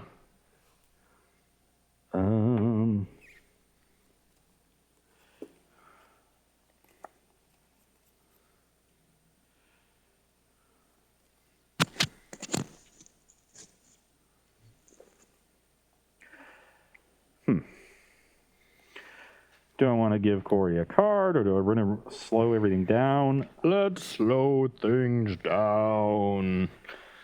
All right, we'll just play Inspiring Vantage and pass. All right. I will attack. I will kill this. Draw. Okay. Then I will play a land, play an Esper Sentinel, and a 1/1 Serpent. Pass to you.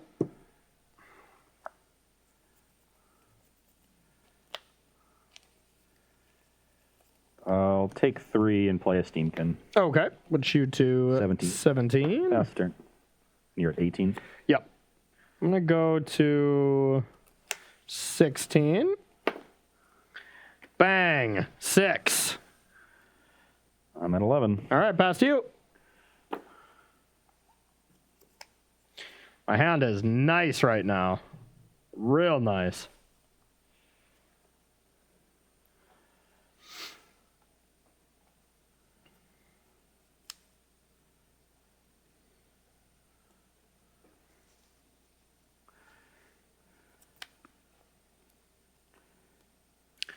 All right, what you got over there, Tanky?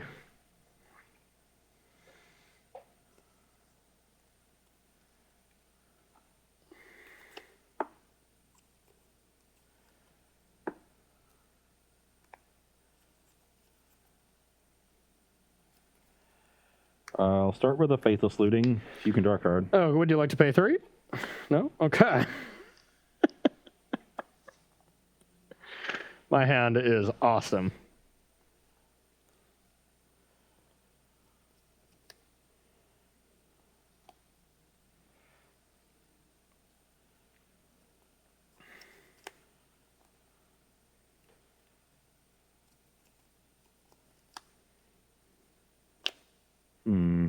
Yes. Did we start playing in a library? A little awkward here. Okay. Since we're playing on an arena-only format, I think I can do this. Your go. Your go. Your go. Oops. Your go. I will discard Grinning Ignis Sacred Foundry. Okay. Because that will give me Delirium for this other Unholy Heat. Okay. Let's hit the Esper Sentinel. Okay. Okay, it's dead. You know, that should have been a prize for Worlds. Like, if you win Worlds, you get to make your own custom emote. Yeah. You get to use. if you want Corey, just be like, Ross sucks. Yeah, exactly. Or just put up the emote of Ross with the X through it, you know, like the caution Ross kind of thing. Then I'll play a Spikefield Cave. Okay. And not blocking with this thing, so attack for 3. I'm at 13. You can go. All right. See what we got. Hopefully it's not a pile of ginger brutes. I wish. Yeah. Land double ginger brute would be lethal. I'll attack for 6. Puts me to 5. Your go.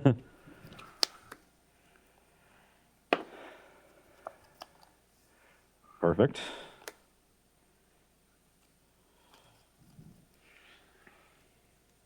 Yeah, my hand is really industry standards, I would say. Real pillars of their community. I think so. I'll play Strike It Rich. I really aspire to get a hand like this, you know? Excuse me, aspire. Attack for 4. Okay. You go to 9. I'm at 9. Yeah. Make 3 red with the Steamkin. Okay. Play Shud onto the Scalds. Get a counter on Steamkin. Sure. 1, a 2, a 3, a 4. Looks pretty good. I agree.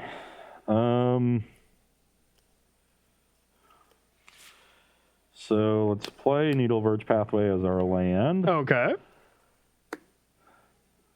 Let's play Channeler, counter on Steamkin. Okay. And it's even a flyer to block the Nexus. That's pretty cool. Yeah, but you don't know what's in my hand. I can get you.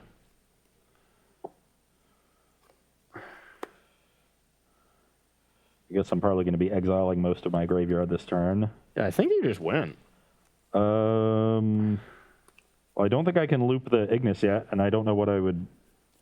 Because I don't have Burgee. Yeah.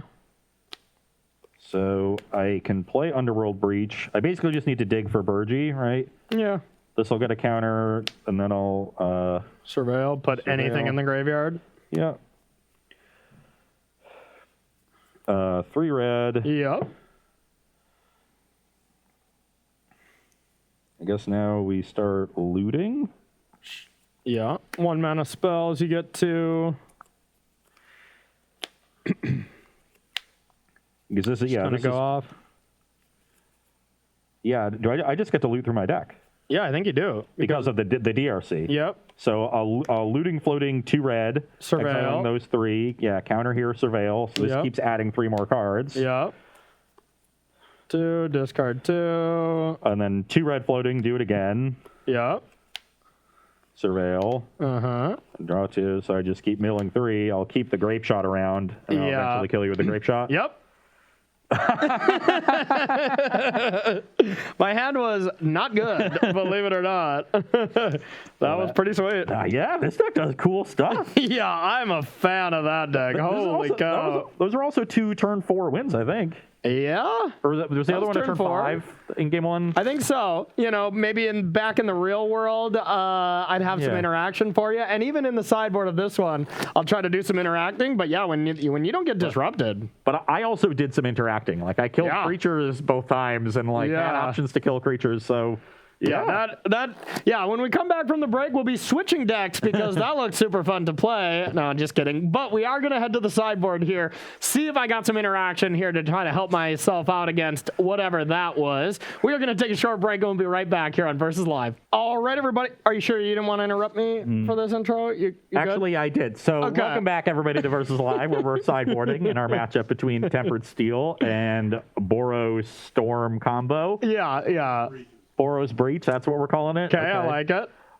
Corey will be sideboarding first. It looks like he's taking out Emery, even though that card is a rare, and none of his other cards are rare. That doesn't make a lot of sense. And it's Throne of Eldraine. What was I thinking? Yeah. Holding out a Throne rare and Vault Scourge. Yeah, life gain not so important in this matchup. Yep. Bringing in some portable holes and Heliod's punishments. Looks like he wants to attack my creatures here. Probably the only way he can attack me.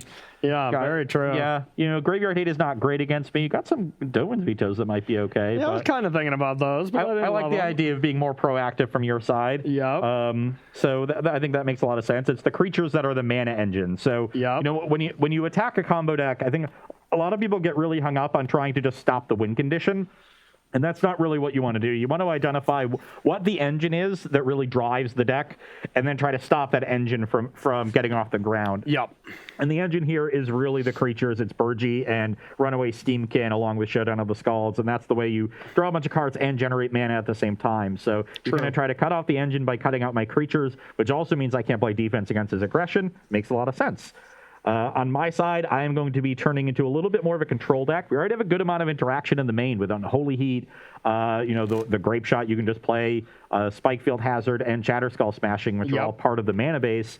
So a lot of just incidental interaction shoehorned into the deck, but we're going to be bringing in a ton more with Anger the Gods, which is the really great card, and then Rip Apart, which is solid, but also answers Heliod's Punishments and Portable Holes and Tempered Steel as well. So I'm going to try not to use these to kill creatures, especially not Stonecoil Serpent that can't be targeted by it. That would be embarrassing. Good call, yeah. But we're going to try to... We've done worse on this show. going to try to kill the real key cards in either Corey's Disruption or the Tempered Steel, which is, the key card in the deck.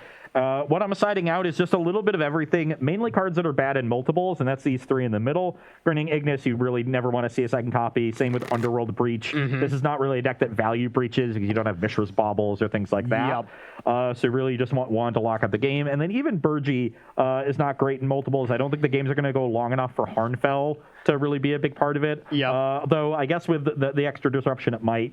I'm actually cutting it in Unholy Heat just because I didn't want to get too reactive, and I think Rip Apart and Anger are more important than having an Unholy Heat. And Striker Rich is sort of your let's accelerate and get to the end game as quickly as possible, and I don't need that kind of card in the post-sideboard games, as I mentioned in match one. Similar dynamic going on here. Instead, I'm going to have a bunch of disruption to slow Corey down, buy time, make land drops. So I don't need as low impact, speed up my gameplay kind of cards. So that's where trimming two of those comes from. I like it. All right, I'm going to be on the play. Hopefully, if we can stretch it, I can just win 3 games in a row here. Just completely embarrass you now that I have removal in my deck, but we'll see. I to be fair, should have probably at least had a chance to win the one game. My own play mistake got me there. But yeah, we'll give this a shot. I'm going to be on the play. That is a really poor start. But once again, so far, Tempered Steel acting just about as good as I thought it would. But it's always worth it. Worth the try. How many Spyro Industries do you have? Hey, I only have one this time. Not bad. I'm going to keep... it's not amazing. It's not amazing by any regards, but I think this is still a keeper. Okay. Yeah, I'll keep this hand. Pass the turn. I like no 1-drop. I like that a lot. I bet you do. So I also have no 1-drop, just a Valak at Stoneforge. Okay, right on time there. Let's go with a Steel Overseer. Pass to you.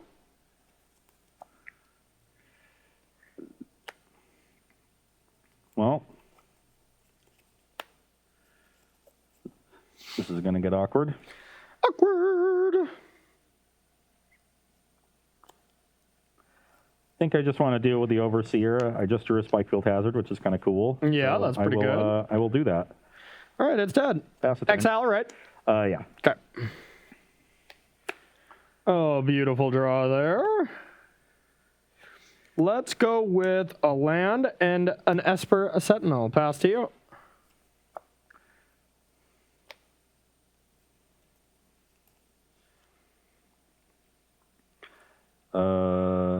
Another Inspiring Vantage, and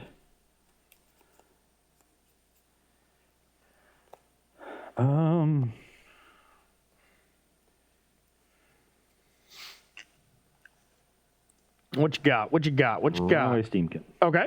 You're up. Draw. I'm going to play a land, and I'm going to try to punish this with Heliod's powers. Can't attack or block. It loses all abilities and has tap. Okay. I am going to respond to that Okay. with a Spikefield Hazard on Sentinel. I'll draw a card. Just so I get a counter on it now. Okay. And then we'll use black for the punishment counters. Okay. I'll pass to you. This tap, so yeah, I can't remove one on end step. Ooh, that's a neat one.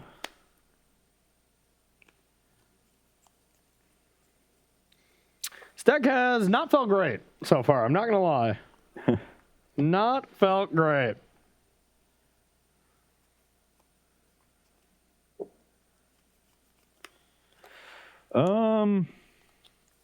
Think with me being under no pressure, I can just take this turn to cast a showdown. Okay. So I'll take 3, go to 17 Okay. for that Shatter Skull. Into another showdown. Classic. That is usually how you want to do it. Yep. And then pass the turn. One tap. Nice. Nice. I have a 5/5, and I'll pass to you.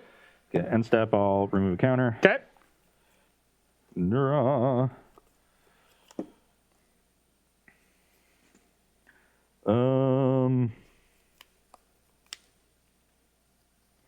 So the Rip Apart can hit Heliod's punishment here.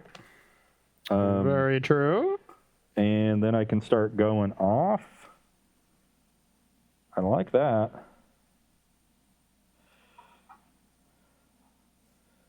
Yeah. Okay. I will rip apart the punishment, trigger the showdown, get a counter on Steamkin. Okay. It won't get one of its own volition because it doesn't have abilities until the Very punishment true. dies. Then I can play a Needle Verge pathway. I'm scared. Then I can play Dragon's Rage Channeler, get a third counter. A 4th. Well, third counter from one of the abilities, depending on how I stack them. Then before the other one resolves, I'll make the mana. You can have 4 counters. No. Oh, really?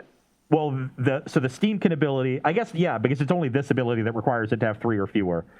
The showdown can put a 4th on it. Okay. So it depends on how you stack it. But Sure. they both go on the stack at the same time, so you can stack it in whatever order you want. Sure. Regardless, I'll have 3 red and 1 counter on the Steamkin. Correct. So that will then... This deck is sweet. This deck is so sweet. With that 3 red, I will play the other showdown. Yeah, Get 2 more counters on the yeah. Steamkin. And I surveil. Disgusting. Yeah, I don't... Well... Let me think for a second. This anger might let me kill the Stonecoil Serpent. I would lose my Channeler, though. Yeah. Let's just graveyard that. Okay.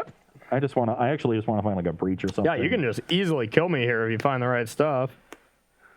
I think that'll do it. I think that's pretty close to infinite mana if you got something going on in your hand. So 3 red with the Steamkin again. Okay. I will play Burgee, get a counter on 2 counters on Steamkin. Yep. Then I have this Spikefield Hazard. I'll target you. Yep. Then you're going to get a total of 4 mana. You're going to end with 1 counter. Yeah, and you're so going to I get have a 4 surveil. Yeah, I'll surveil. I have 4 red in pool. Yep. Another anger. You're at 19. 4 red. Then I will go to 2 red to play this other. 2 red goes up to 3 red with Burgee, and this goes to this. Yep. So you have 6 red available. And I guess that's the issue, is I don't have anything to do with it. Oh, okay. Well, yeah, that's fine. Well, so I can make infinite mana now with the Ignis. I guess I can make my creatures all gigantic. Yeah, you can make me chump block that runaway, right? Because you can make that infinite. Yeah, you can make all your creatures infinite. So now I make all my creatures gigantic. And I have a billion mana. And then I can cast this Valakut Awakening and draw 3 more cards and see what happens. Yeah. So all my creatures are gigantic.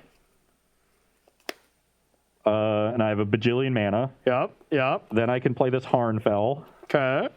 I'll discard this Exile 2. Okay. I also got to Surveil, so let's surveil this Channeler. Sure. I mean, just all your creatures being 10,000, 10,000s, I cannot Cast beat. this, surveil, looting into the graveyard. Our decks are not doing the same things here, I must say. Surveil that, draw 2, discard 2. Oh, that's interesting. With graveyard, you get to loot. Surveil here, draw 2, discard 2. Wow. Still haven't found anything. Yeah, but you have infinite stuff. Discard here. Okay, there's the breach. That'll do it. That deck is awesome. Absolutely awesome. Well, I haven't had enough punishment yet. I haven't had enough Heliod's punishment yet, where I wanna get beat one more time at least. We'll do a pity game.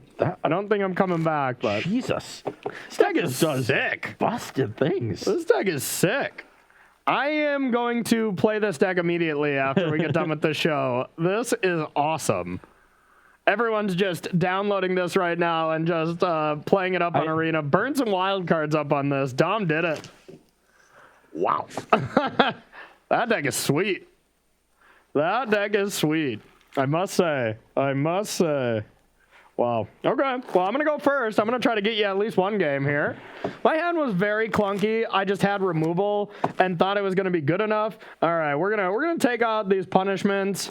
They didn't feel very good, especially when you can kill stuff, and I'm just going to try to get you. Yeah.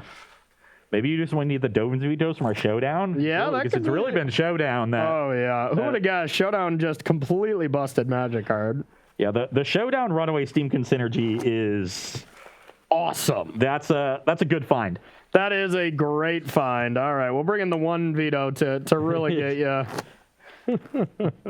Yeah, that was impressive. All right, Rob, you got any questions at all while we shuffle up for this fourth game? No questions right now. Okay, cool. Empty queue. Yeah, wow. I'm impressed. I am absolutely impressed. Okay, I will go first.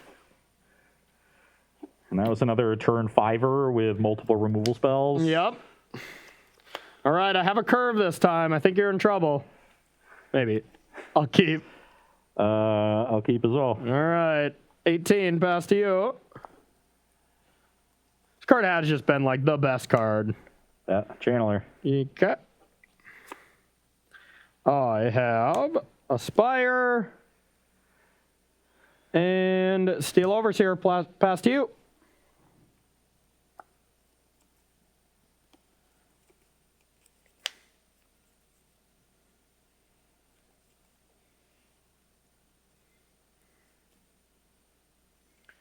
Beat that.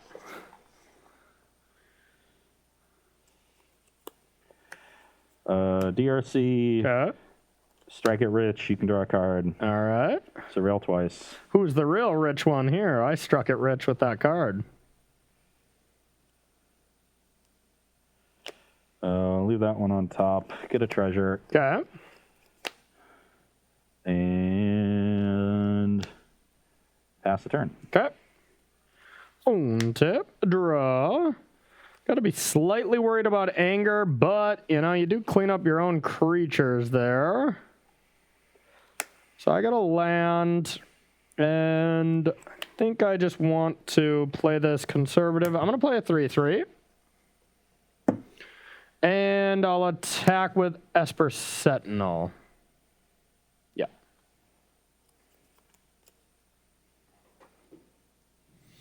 This way, if you do have anger, I still have a big creature that survives. Even if you want to double block. Yeah, I'll double block. I'll put counters on things. And pass to you.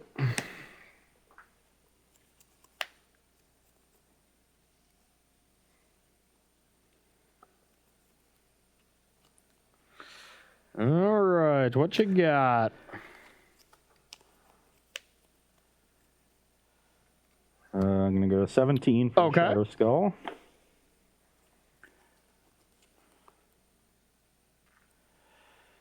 And yeah, I'll just anger the Steel Overseer. Okay, sounds good. It's dead. Pass the turn. All right, I will draw. I'll take 2. 16. I'll attack for 4. 13. And yeah, I think I just want to play around anger again and play another 4/4. Pass to you.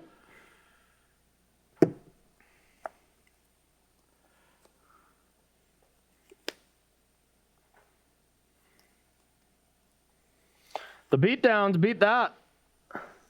Getting close to Delirium. Unholy Heats are one way to deal with these Serpents pretty cleanly. Yeah, Unholy Heat's just going to be awesome, I have a feeling. That's the one card I've just been incredibly impressed with. Same with DRC so far. Yeah, I'm going to play a land into this showdown. Okay. Okay, looks pretty decent. And I will pass the turn. All right. One tap, draw. I'm going to play a land. I'm going to play a Vault Scourge, take 2, go to 14. Yep. Play Ginger Brute. Yep.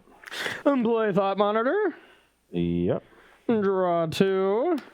And get in there for 9. Brings me to 4. Pass to you. This is going to be a tough one. Yeah. I'd be very impressed if you would just cleanly kill me here too. It's possible. You got the runaway. That's where you start, I imagine. Yeah, definitely got to start with the runaway Steamkin. Okay. No counters to be placed. But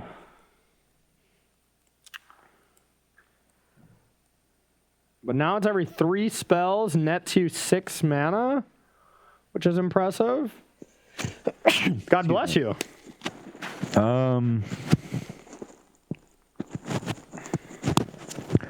Okay, how do I want to do this? Yeah. I think it starts with this Faithless Looting in my hand. Okay, I think I would tend to agree. See what you would get. So, Faithless Looting, 2 counters on Steamkin. Mm-hmm. I'll just sit back, give me a coloring book, and let you do your thing. No, that's, well, second, I guess that could... Faithless Looting is also incredible with this loop. Giving you the double spell is just so good. Yeah,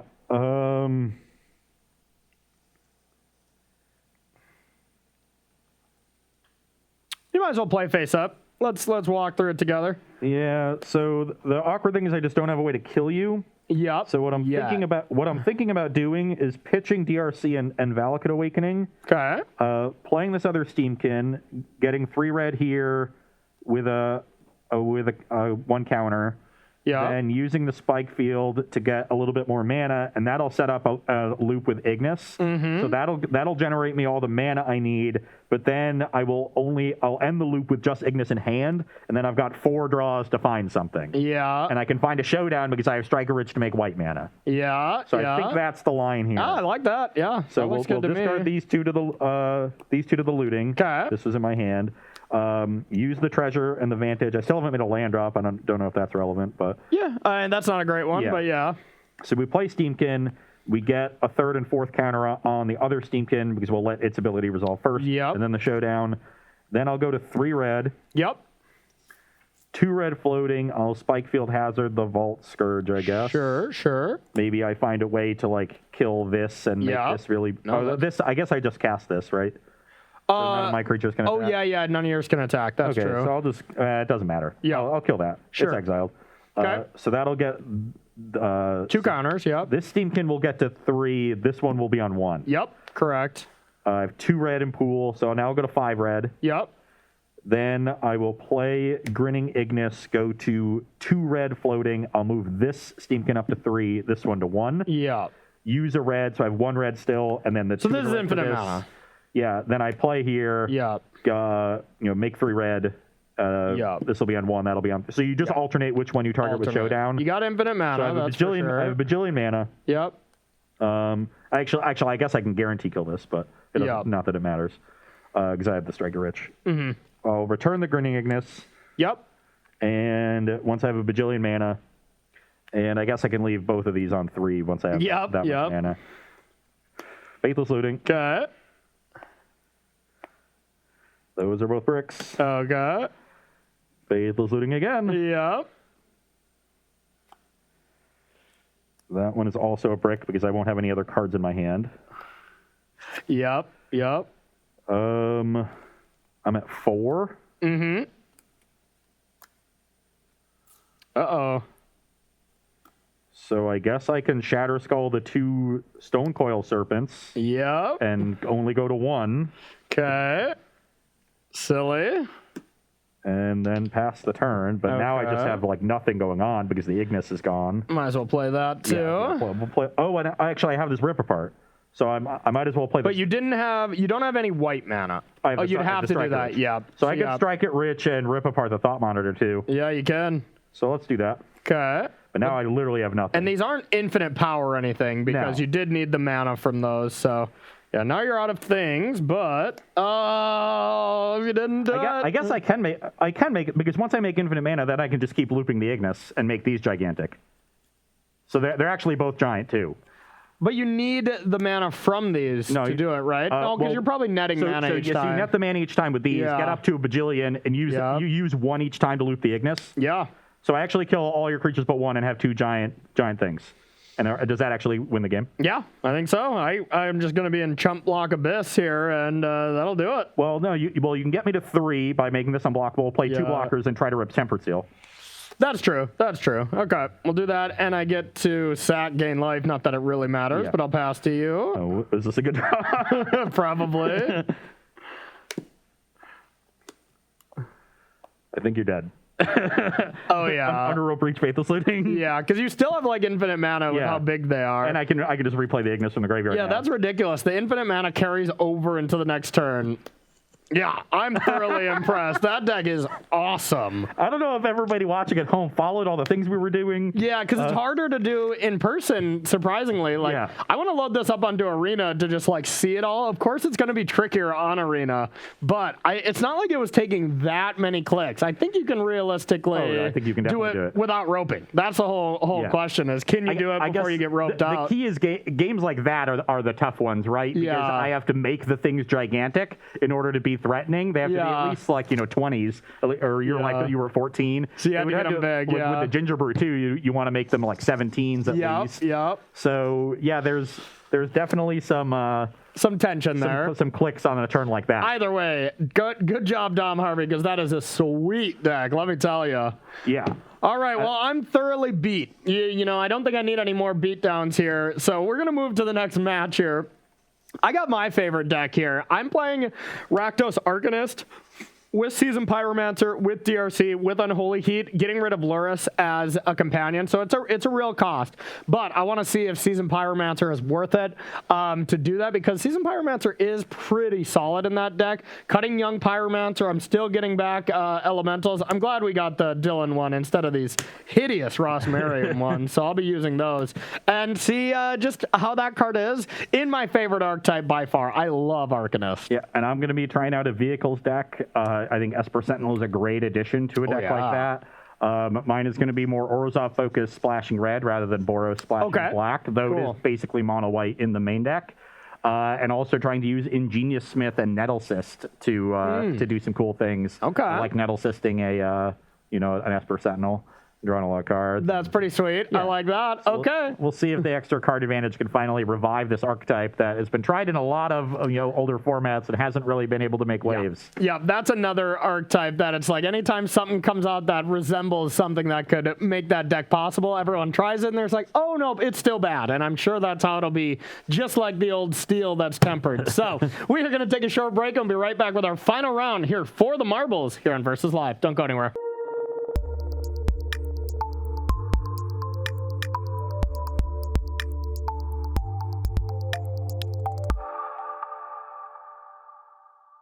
Hello and welcome back to Versus Live. I'm a little thrown off because I expected Corey to try to interrupt me. Interrupting cow. Moo. I really did expect you. I was like trying to figure out when it was going to happen. Yeah. Instead, I played myself. I'm a gentleman. I wouldn't do that. So.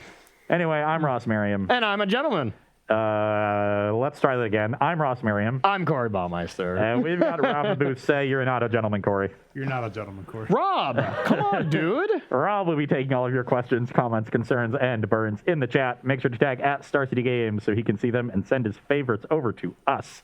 It is our final match of the day, exploring Historic with the Jumpstart Historic Horizon set that released today on Arena.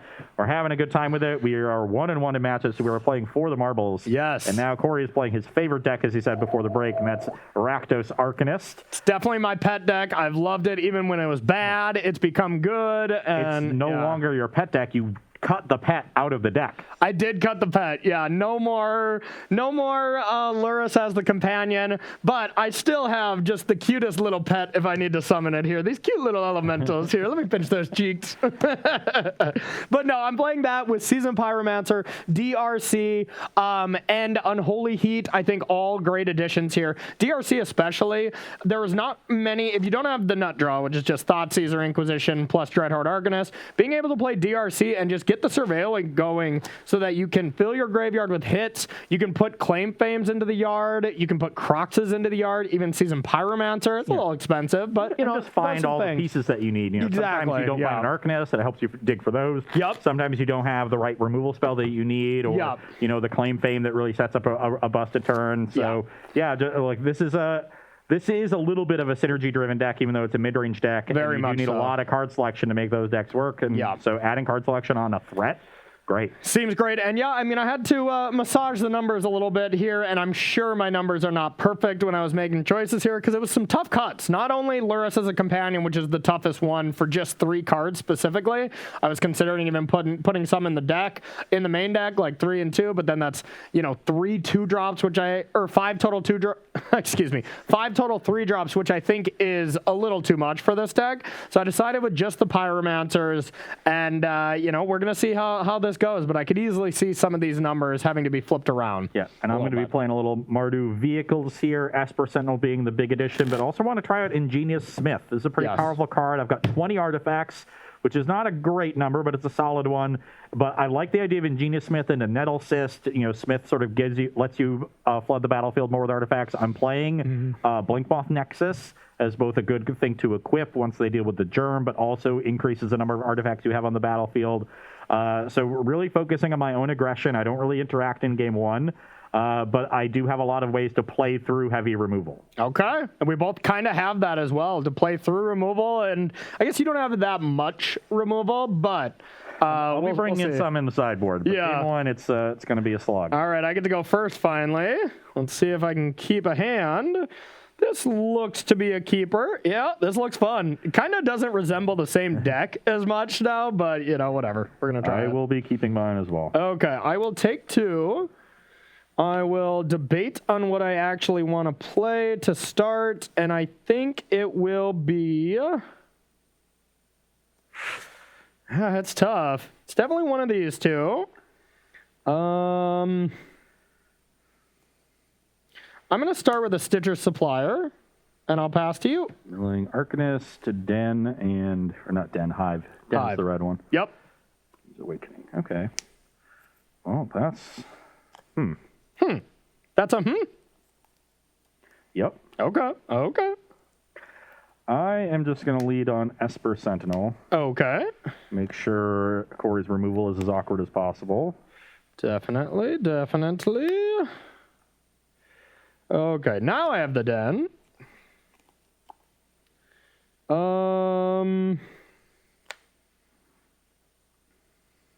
Yeah, that card is incredibly annoying.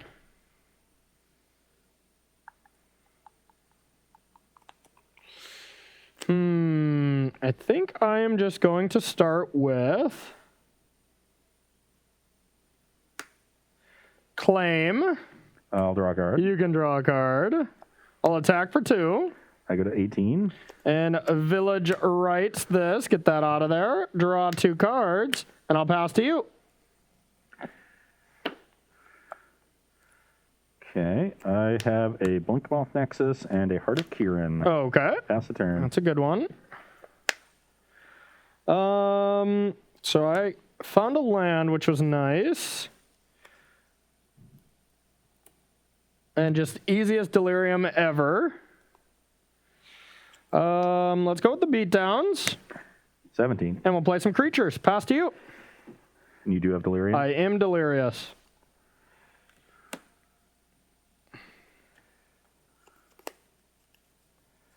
3 in hand. 3 in hand. All busted.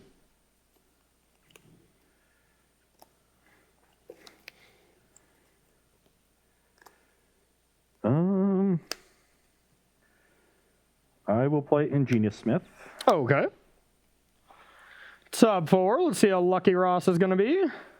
I will find an Aethers for Harvester. Okay, that's a good one. Do you have the best vehicle of all time in there? You got Copter? Oh, yeah, I added those. Okay, good call. Good call. And I'll play another Bright Climb Pathway, Esper Sentinel, get counter on the Smith, and Crew Heart, and get in for 4. I'm at 14. Pass the turn. It's pretty nice. Let's draw. Now, what do we want to do? I don't really have anything to claim claim plus village rights, so it's probably just going to be a village rights on the supplier.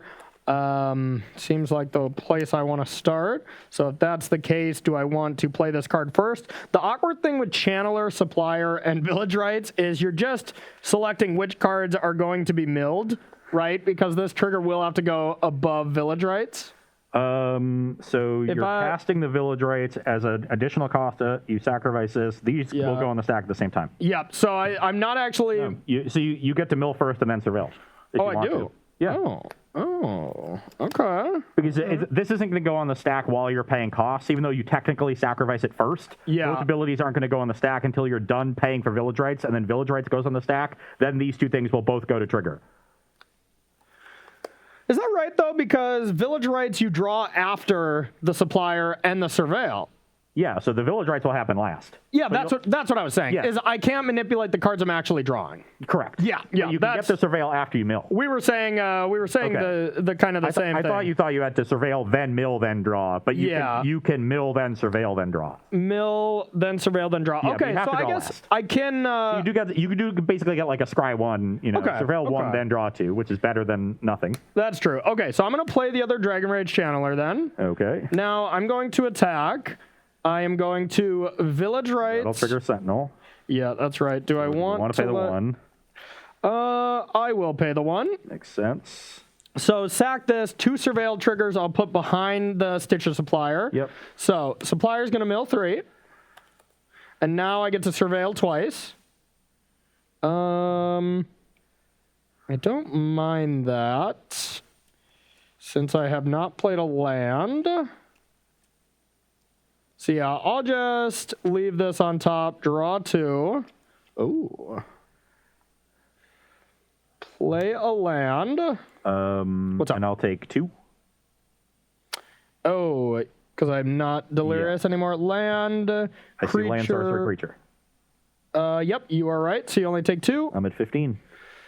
Okay. Now we're in second main. You play your land. And what do we want to play?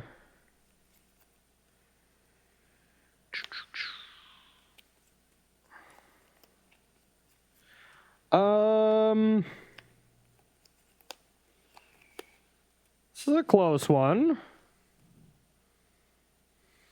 You have how many cards? 5 total. 5 total. Harvester and 4 unknowns. Okay.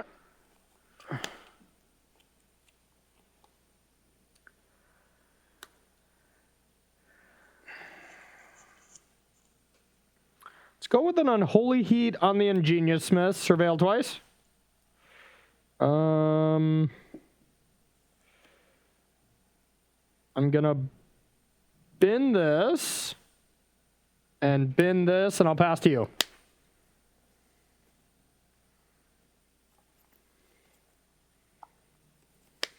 Guess I should have just did that within combat to still have you take a little bit extra damage. That was a little wrong on my part. Interesting.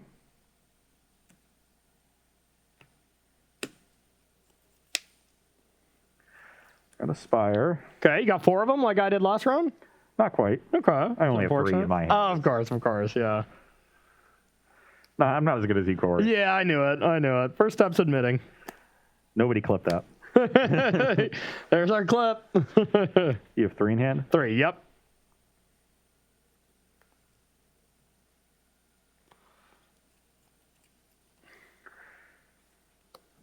I will play an Elite Spellbinder.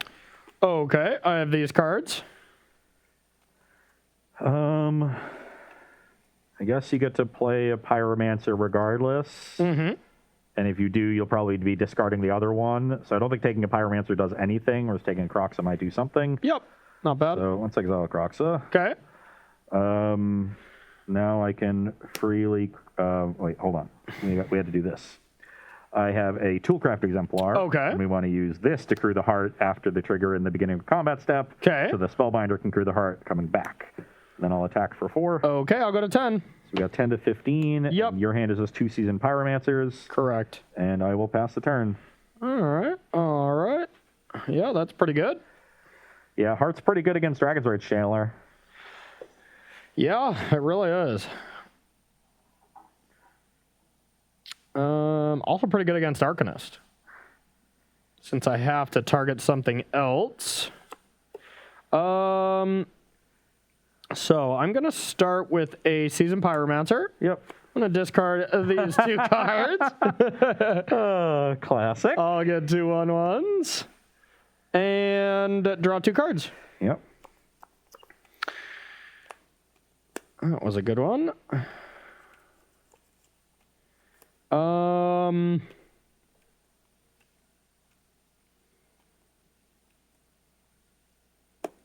I'm going to have to attack with these. Declare attacks, trigger Unholy Heat. Yep. On Elite Spellbinder. Okay. Surveil those triggers. but then this trigger's on top of that. So resolve Esper Sentinel. Yeah, go ahead. I draw a card. Then you get to resolve those. Surveils, no. And I'll crew Heart in response. Okay. In response to that, Unholy Heat, or after that, I should say. Unholy Heat, Obviously. double Surveils, no. That's 4 lands. Yeah. Unfortunately, Corey drew best possible, and that's gonna win the game. Otherwise, I think I was ahead. I agree. You were ahead. So you want to take 7? Or you can block 1. Yeah. I'll go to 8. Put you to 8, past you. All right, Pyromancer, good job. Good job so far. Now we got Croxarino in the yard. That's a cool one. I don't like cool ones anymore. Yeah, we still got 1 other instance, so I was still... Yeah, actually, I have 2 instants now, so I was still Delirious. This is the classic Delirium. I don't have any artifacts. I don't have any enchantments. I think I can only get to 4 types. So it's not great there. Let's play Aethers for Harvester, get 2 energy. Yep. I'm going to play Luminarch Aspirant. Okay. Which is a cool one. That's true. And so I have 2 options here. I think I'm at 8. I can put a counter on Esper Sentinel and make it a little bit more awkward for Corey to, cast spells. I think this just might be a Crocs turn for him, though. The other thing I can do is crew Harvester with something I'm not going to block with and just get another counter on that. That's kind of cool. Because then next turn I can then get it to a 5, which is pretty cool. Very true. I think that's gonna be my.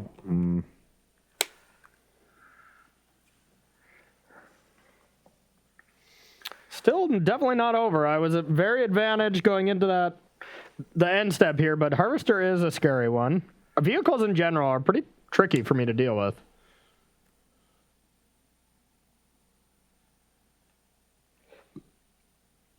All right, what you thinking? I'm thinking this is really difficult. Okay.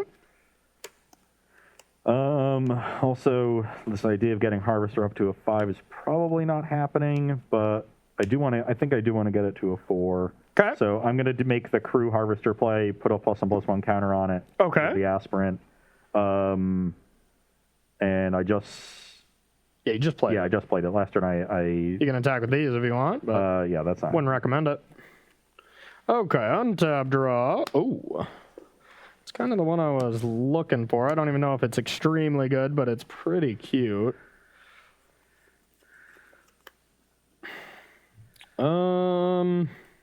Just cast Croxa. Yeah, probably not that.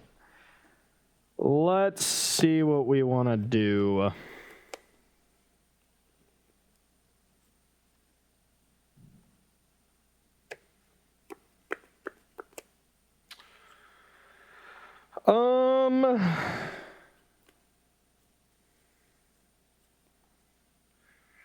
It's a lot of options, as this deck does.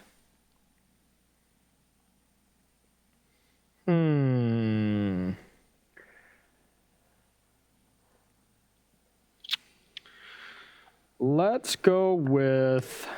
You have 2 cards? Yep. Okay.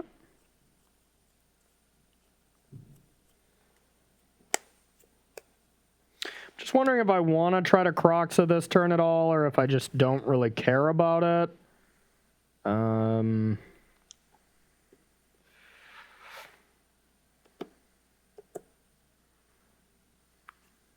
All right, I think the answer is I don't really care about it. So I'm going to go with a claim. Claim on Arcanist. Trigger Sentinel. Can I stack that in a way where I see the surveils first? Probably not. No, because you're active player, so your stuff goes on the stack first and then mine. I agree. Okay, I'll pay. Okay. Double surveil. No. No. Claim comes. Yeah, are we faming that? Yep. Fame it. Double surveil. Yeah. Graveyard. Graveyard. Now, I only have 2 instants, so I will declare attacks. Yep. I think I just want to get in there with everything. So you get to crew, gain 4. So you block here, gain 4. That prevents this. You take 5. And then just the spells I have as other things to do. I don't think that leaves myself dead. But these 1/1s truly don't do too much. So let's go.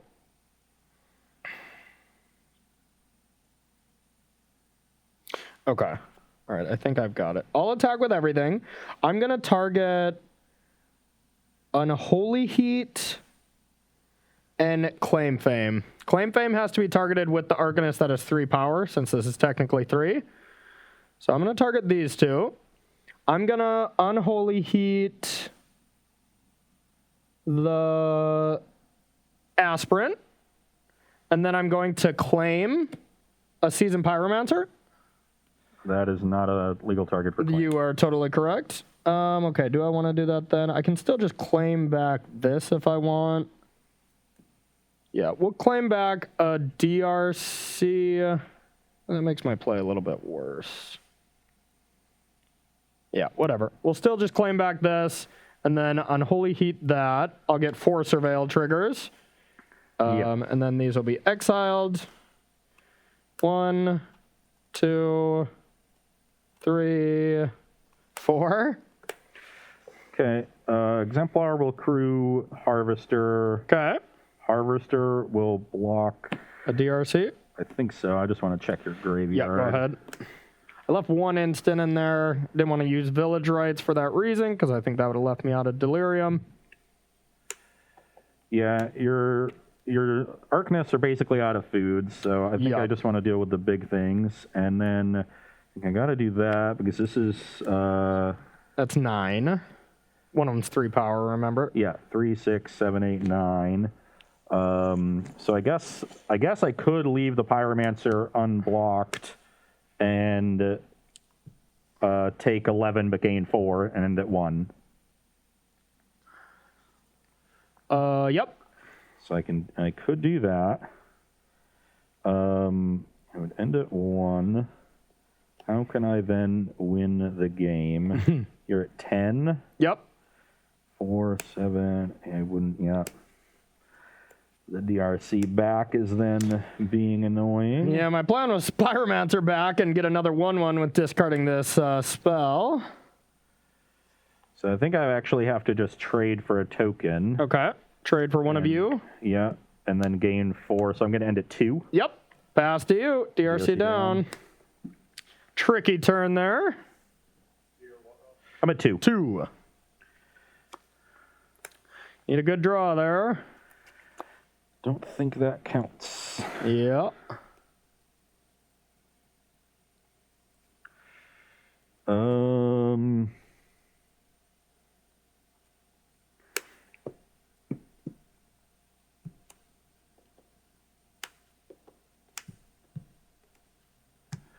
That is exactly 2. Hooray! What could I possibly draw? Plus, I can claim one of your creatures. I guess that's the creature you can use to crew. Yeah. I'm just. It's because of the Croxa and the fact that I've flooded a little bit. I was not lying when I said I had 3 spires. Nice. Okay. In the early game when I was drawing cards of an Esper Sentinel, it was just like 3 lands in a row. Nice, yeah. I had a pretty good curve. It was just the one turn where you Well, you're doing exactly what I was doing last game then. That's all I was doing with Esper Sentinels. Not saying that that card is bad or anything, but are you dead? It's just the one game where you found the one turn where you found the Unholy Heat. And that's what I was playing for. The game is very close. Yeah.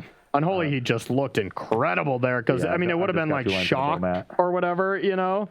I could try to draw a card of Bowman. I was just trying to think what it could be, and it was going to be a land, but I don't think there's anything I could draw. I was going to say the DRC also looked insane in this deck, but I still don't know if it was the best DRC deck today so far because, wow, was your last deck awesome. Yeah, no, the DRCs were definitely awesome. They gave the Arcanist plenty of food. Yeah. Pyromancer looked pretty sweet there, though, too. I was thinking they were going to be pretty clunky, but then just that turn, putting Crocs into the yard instead of having to cast it, and then just getting a couple of creatures, 3 mana, 4 power, get rid of some clunky cards in my hand just was good enough. And this is one of those decks that just never runs out of steam. I'm going to be able to do something forever. You know, it's either bring back Croxes, bring back Pyromancers, claim and fame. You know, I have a lot of stuff I can do, and that's one of the appeals of this. Faithless looting from the yard as well, and yeah, looked pretty sweet. All right, Rob, you got a question or a what's in Historic for us? I did have a what's in Historic. Okay. I'm undefeated so far. I don't even know if I want another question. Insolent Neonate or Thalia Heretic Cathar? Insolent Neonate. You sounded confident. I'll go with them. All right, you're correct. All right. I tried building a Hollow 1 deck for this show, so. Yes, okay, got him. and I can see the trick there because Thalia, Guardian of Thraben is in Historic. Okay. Heretic Cathar is the 3-mana one. Oh, yeah. I haven't seen that one played. It probably wouldn't be played either, so that was a good one. That was a good one that could be in for sure. Unfortunately, I just love Insolent Neonate. Yeah. Crappy 1-drops with lots of awkward text. Yes. Where it's not really clear what you should be doing with that card. That's a card up Ross's alley. Yeah. I've attacked with a lot of Insolent Neonates in my lifetime. From Dredge? Yeah. Yeah, makes sense. Okay. How else are you going to beat Leyline of the Void? yeah. Gotta give him the old stinkweed beats, huh? All right. I've won a game with Dredge where I beat a control deck with no cards in my library, hard casting Conflagrate for X equals 2 when they were at 2 life with a Rest in Peace in play. Yes. The look on their face was just like a mix between shock and confusion. Like, how did this and go? Sadness. Yeah, how did this happen? Love it. All right, I'm going to keep my hand. It is hot medium. It's nowhere near the nuts, which is just Thoughtseize, 2 lands, Arcanist, but we'll love. What is this hand? Like that, it's 3 lands, 4 spells, perfect mana, but it's just all crappy 2-drops. Yeah. There's just no way I can keep You take that back about Scrounger, okay? Scrounger was a staple. This deck started as a way for me to try to abuse Goblin Engineer. Yeah. And I was like, ooh, Goblin Engineer is kind of cool with Scrappy Scrounger. You could like keep reusing it. Yes. And it ended somewhere else. I can imagine because that sounds bad. Goblin Engineer is meant for one friend and one friend only, and that is Urza. I think you mean the Sword of the Meek. Yeah, that's true. Putting trash into your graveyard that you will never bring back. Actually, that's not true. I played a Urza deck recently, and just like putting like Damping Spheres in my graveyard against Tron and stuff, I was like, this feels unfair, you know? I'll sack my star, bring back Damping Sphere. My dream curve is turn 1 Thraben Inspector. Of course, yes. Turn 2 Goblin Engineer, put a sword in the graveyard. Turn 3, turn the clue into the sword, equip Thraben Inspector, attack. Wow, that is the most medium play for like a combo play I've ever You're seen. attacking with a sworded creature on turn 3. Okay, all right, you got it. Granted, people used to do that in Standard. Yeah. It would be turn 1 mana creature, turn 2 sword, turn 3 Strangleroot Geist, equip attack. That's true. And it was really good. Okay, Boomer. Okay, this is a hand that I will be keeping, and yeah, I think that one's got to be the one. All right, bring it on, buddy. I will go to 18 and play Toolcraft Exemplar. Okay. I will probably play that since I drew it. All right, we'll play a Stitcher Supplier and pass to you. I can fame something. You're at 18.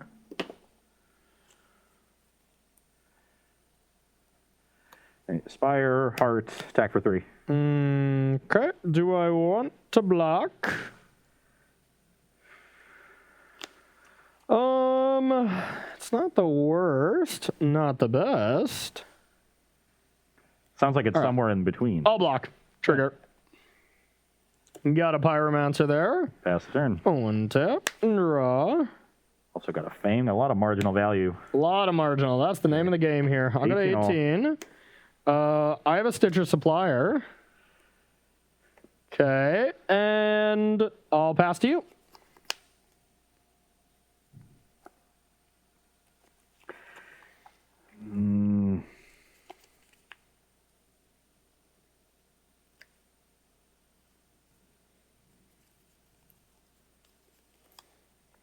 Really wanted to land there. But it looks like you didn't get one. No, I did not. I will play a Bomat Courier. Bomat, okay. I will play an Esper Sentinel. Esper Sentinel, eh? Don't like that one. I'll respond with an Unholy Heat on Toolcraft. Yep. Pass the turn. Okay.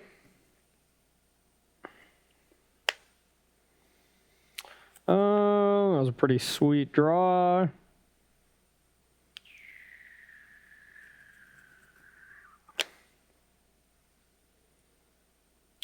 But was it sweet enough? I'm going to play land. Going to play an Arcanist, and I'll pass to you.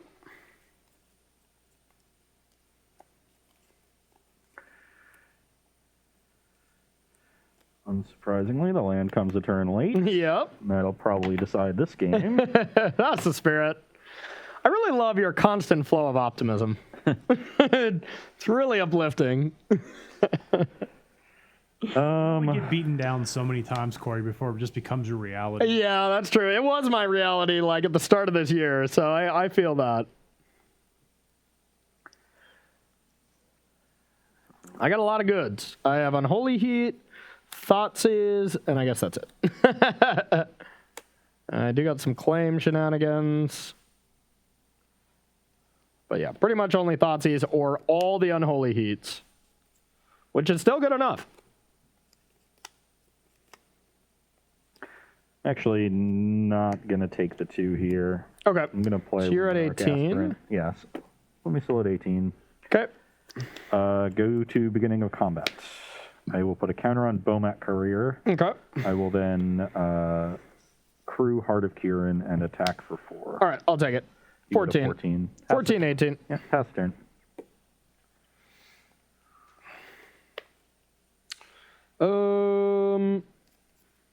All right. Let's go with I definitely want to try to just get this Esper Sentinel out of here since it's just incredibly annoying. So I'm going to start with a Faithless Looting. I'll pay 1. Sure. Oh, draw 2. I'll get rid of 2 Fabled Passages. Tough choice on my part is to put the counter on the Bowmat or the Sentinel, but I really want to start attacking this Bowmat since I'm low on cards. I'm going to play this, then I'm going to attack, Unholy Heat the Sentinel, and get that out of there. I'll take one, go to 17. Yep. And then I will Thoughtseize you. Got him. I'll go to 12, and I'll pass to you. It's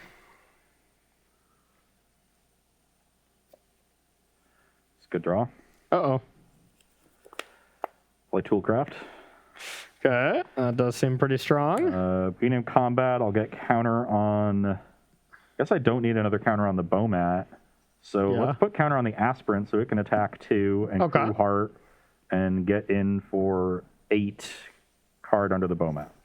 Okay, I will sack this.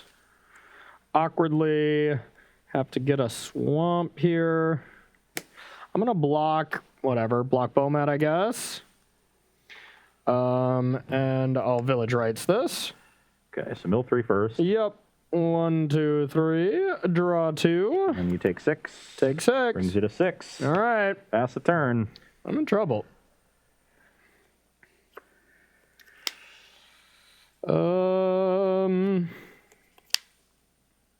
Yeah, that was a good draw. Yours, not mine.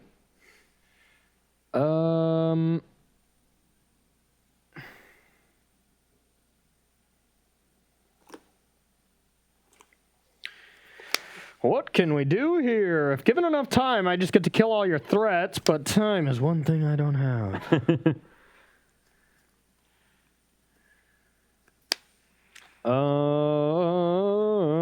You should shock yourself for another Blood Crypt, activate Hive of the Eye Tyrant, only attack with it. You need the Dreadheart Arcanist to block by 2/2s. Yeah, that sounds good. Yeah, I really needed you to not draw something there, and instead you did draw something. So let's go with...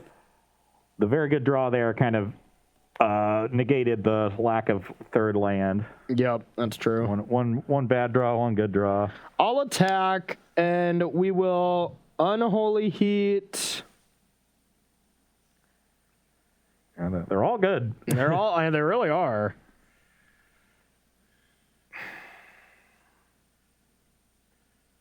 Let's get the Aspirant out of there. Then I'm going to Village Rights this. I take one. Yeah, take one. So I'm at 16. Village Rights this, draw 2. That's a good sign. For who? Then I will Faithless Looting. Okay.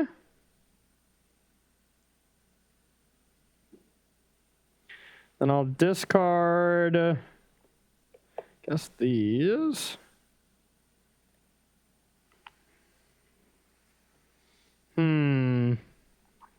Okay. I'll play a Blood Crypt tapped. I will cast Claim on... DRC. Yeah, that's a good point. That might be my best option. Yeah, it's either that or just Supplier to chump. But yeah, all right. DRC it is. And I'll pass to you. That was not great. Well, that was. Dang it. I will play Elite Spellbinder. Oh, God. Okay. Exile the card. I'll use Elite Spellbinder to crew the heart. Yeah, I'm dead. Not quite. You're at 6. Yeah, I'm at... Oh, I just have to block this. Yeah, you take 5. Yeah, you go to 1. Okay. No, I'm not sure what you can draw. Yeah, we're going to find out. Was it Inquisition? I bet not. All right, nothing like forcing a game 3 here when we're playing for Zamabos. And we get to do some sideboarding so I can actually interact with you. Ooh, let's just stay pre-board. I like that. We'll take a quick break here, get our sideboard set up, and we will finish out this match playing for the marbles in Historic on Versus Live. Don't go anywhere. All right, everybody, welcome back to sideboarding here between Rakdos, Arcanist, and Mardu vehicles. From my end, bringing in 4 cards that are not only great against Grafdigger's Cage, which you have to expect against this deck, but also just great against vehicles. My Abrades and Culligan's Commands are going to be excellent. Trimming a little bit of the graveyard synergies. Faithless Looting is not super necessary for me. I want to draw some because it's just a good card. Taking out one Thoughtseize. You're an aggressive deck, so if I was on the draw, I'd take out a lot more. But on the play, having this into Arcanist is still busted. And then trimming on Croxa as well, just not being that great of a card in the matchup. Yeah. On my side of things, a lot more changes going on. I need to be more interactive. Like just dealing with Dreadheart Arcanist is so important. If you don't have that going, your deck is so much worse. So I've got my removal in Fatal Push and Skyclave Apparition. I've got some Graveyard Hate with Grafter's Cage, which you can find with Ingenious Smith, which is sweet. Yes, that is so sweet. And then one copy of Kaya, which is, a little bit of Graveyard Hate, can exile DRCs, can crew Heart of Kieran really well. Yeah, it's a very nice one of in a deck like this. Then a couple showdowns to give me some card advantage as, Corey tries to kill all of my stuff. Yeah, showdown sweet. Yep, so, also good at getting things like Apparition, being able to crew Heart. Just those extra counters can be useful. And because I'm an Ingenious Smith deck, I really am limited in how I can sideboard. I'm trying to keep my artifact count high because it's not super high to begin with. It's at 20. Yeah. We don't have any artifact lands in the mana base, and that's kind of the way that you shoehorn extra ones in. Yep. So I'm actually sideboarding the way that keeps it the same, where I've got 2 cages coming in, 2 Baumeister coming out. Okay. Not that great on the draw. You do have some blockers for them, but on a clear battlefield, they can be great in this matchup. Oh yeah. And then the non-artifact cards in the main deck are just these 8 that you see, along with Ingenious Smith and Toolcraft Exemplar. I don't want to cut the cards that pay me off for playing artifacts. That's the reason I'm trying to keep my artifact count high to begin with. Yep. So I'm just cutting these other 8. Also trimming a land since I am on the draw. Deciding to trim a Sacred Foundry since most of my, most of my colored cards are black here with Fatal Push and Kaya. It's just 2 showdowns and 2 Baumats that I need red mana for the entire deck. So still plenty of red mana for that, and I think it's just the worst land. So setting ourselves up to be a little bit grindier here, and hopefully being able to disrupt you a little bit will help out. Trying to grind the Arcanist deck, the grindiest of all of them. Just a little grind. Just want to make sure the Arcanist engine doesn't get going. Okay. That is very important. That is what my games look like that I dominate, is where I have Arcanist on 2 and I just completely go ham. Well, you had Arcanist on 3 that game, and it wasn't good enough. It wasn't good enough. I agree. I needed some more time, and I needed you to not draw that creature right after if you did that, I think I had enough time, but yeah, that was a nice draw. It was ideal. Nice one. Alrighty, I'm going to be going first for the marbles here. Good luck to you. Good luck to you as well. You don't mean that. You don't know that. Thought you were going to say neither do you, and I'd be like, you'd be right. Well, this isn't, once again, the most amazing hand I've ever seen. It's not the literal worst hand possible, so Corey will keep. Yeah, you're pretty accurate on that. Yeah, I'll keep. My hand is not the best possible, so I will mulligan. Yes, of course. No, I will keep as well. All right, I got a passage, and I'll pass to you. Ooh. I didn't have a 1-drop, and then I drew Esper Sentinel. That's a good one. Ooh, that is a really good one. All right, I have a mountain here. Didn't have a 1-drop and drew Esper Sentinel, huh? Wow. I'll draw. I'll be playing this magic card. And...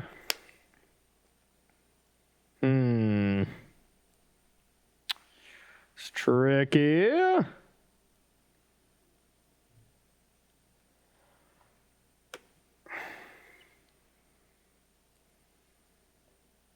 Yep, Unholy Heat and pay for it. Pass to you. Okay. I have a Blink Moth Nexus and a Heart of Kieran.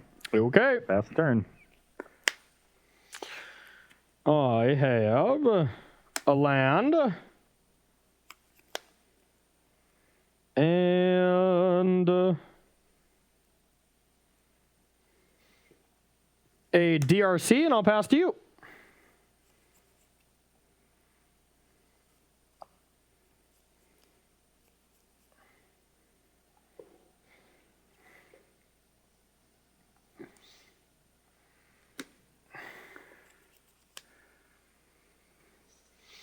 What you got? You got lots of cards over there? Yeah, I have 6. Whoa. I got a lot of options this turn. Okay.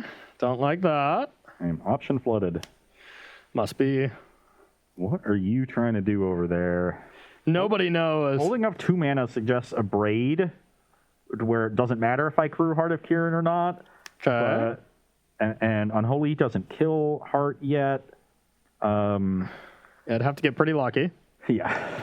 Hit my enchantment creatures. Hit my Dryad of the Elysian Grove or something. Saga in the graveyard. Yeah. So You have an artifact creature. Why can't I have one? it certainly seems like you just having a Braid.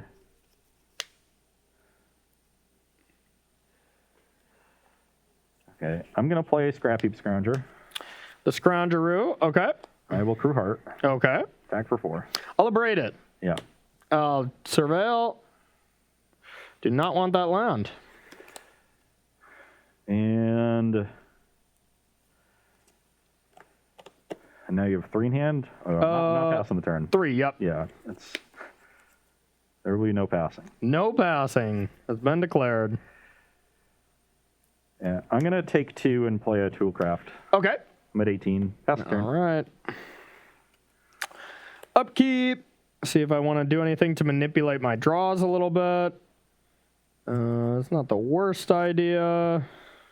Yeah, okay. I'll Unholy Heat this. Surveil. Do not want that land. Still no Delirium. Okay. I can probably change that with this Supplier. Okay, there's Delirium. And then I'll attack for 3. I'm at 15. Pass to you.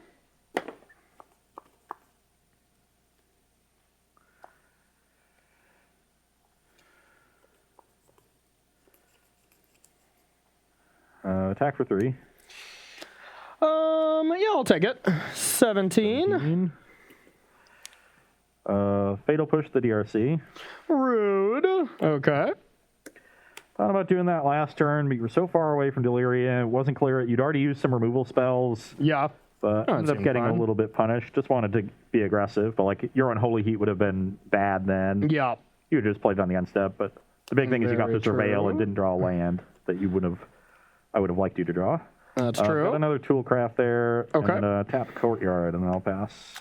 All right. I don't think I want to do anything here. I'll untap. I'll draw. Let's play another Supplier.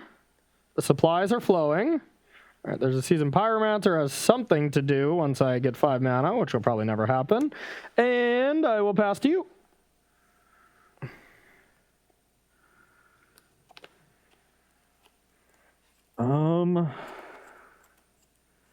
It's an interesting draw.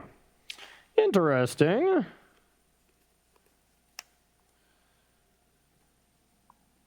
2 in hand. 2 in hand. Pretty solid Magic cards.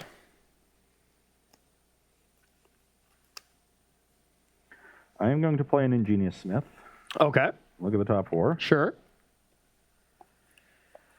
Brick. Yay! Needed that. Needed that. Go to beginning of combat. Sure. I don't think I want to trade Exemplar for 2 suppliers, but I will attack with the Scrounger.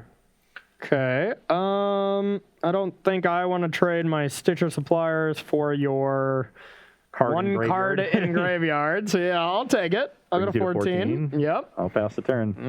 All right. Draw.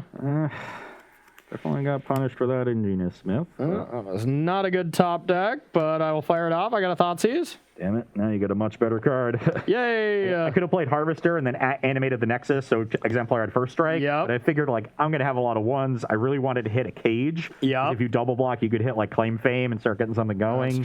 That's true. So you're at 12. I'll pass to you. It could very well be punishing. Yeah, I don't have much going on now. Yeah, I think you would have used removal on things. So now I might be okay with making the trade for Exemplar. So I animate Nexus. If I send everything and you make this double block, this is, I guess that's only 5 still. Yeah, I just don't think I need to offer the trade because I'm still just getting in or making a better trade until this and Smith gets bigger. So yeah, animate Nexus and attack. with just the Nexus and Scrounger. Okay. Yeah, this is annoying. Yeah, it's either the same clock I would get by making the trade with Exemplar or a better trade for me. So. And now it's just the question of, can I find some action in my yard? It's not like I can Croxa yet because I don't have the land. That would be kind of ideal. Yeah. Any color of mana lets you Croxa. Yeah. All right, I am going to block this time. I'll double block. Okay, so you're going to go to 11. Yep. Top 6. 1, a 2, a 3, a 4, a 5, a 6. Got a Fateless Looting and a Claim Fame. And I just have a Bright Climb pathway, so... All right, end step all Unholy Heat that. Okay. A 1 tap. Well, these cards are both bad, so I guess it's time to loot. Draw 2. Those are also bad. I'm going to get rid of these 2. I'll take 2. Brings you to 9. Yeah, and then I'll play a Stitcher Supplier. Those were not good. Wow. Croxa. Oh, go. Okay. End step, I'll return Scrounger. Yep. I'm in trouble. Yeah, that's a good one. Uh-oh. I'll play Nettle Cyst. Oh, my God. Get a Germ. Okay. Currently only a +2/+2, but with Nexus it'll be 3. And I'm thinking, do I want to equip something and force damage? That seems unnecessary. So I think I'll just animate Nexus, or this gets a counter. Oh, yep. And attack with all of my creatures. Block. Take 3, go to 6. Trigger. Well, there's Croxa at least. Well, Croxa leaves you dead. Really? Yeah, you block here. This is still 6. Yeah. Oh, so then it's a little bit late. Dead. Yeah, I'm not sure what you can draw at this point. Your draw this game did not come together. It really didn't. You didn't really do anything. Go. He's got the Seasoned Pyromancers. I sure do. So...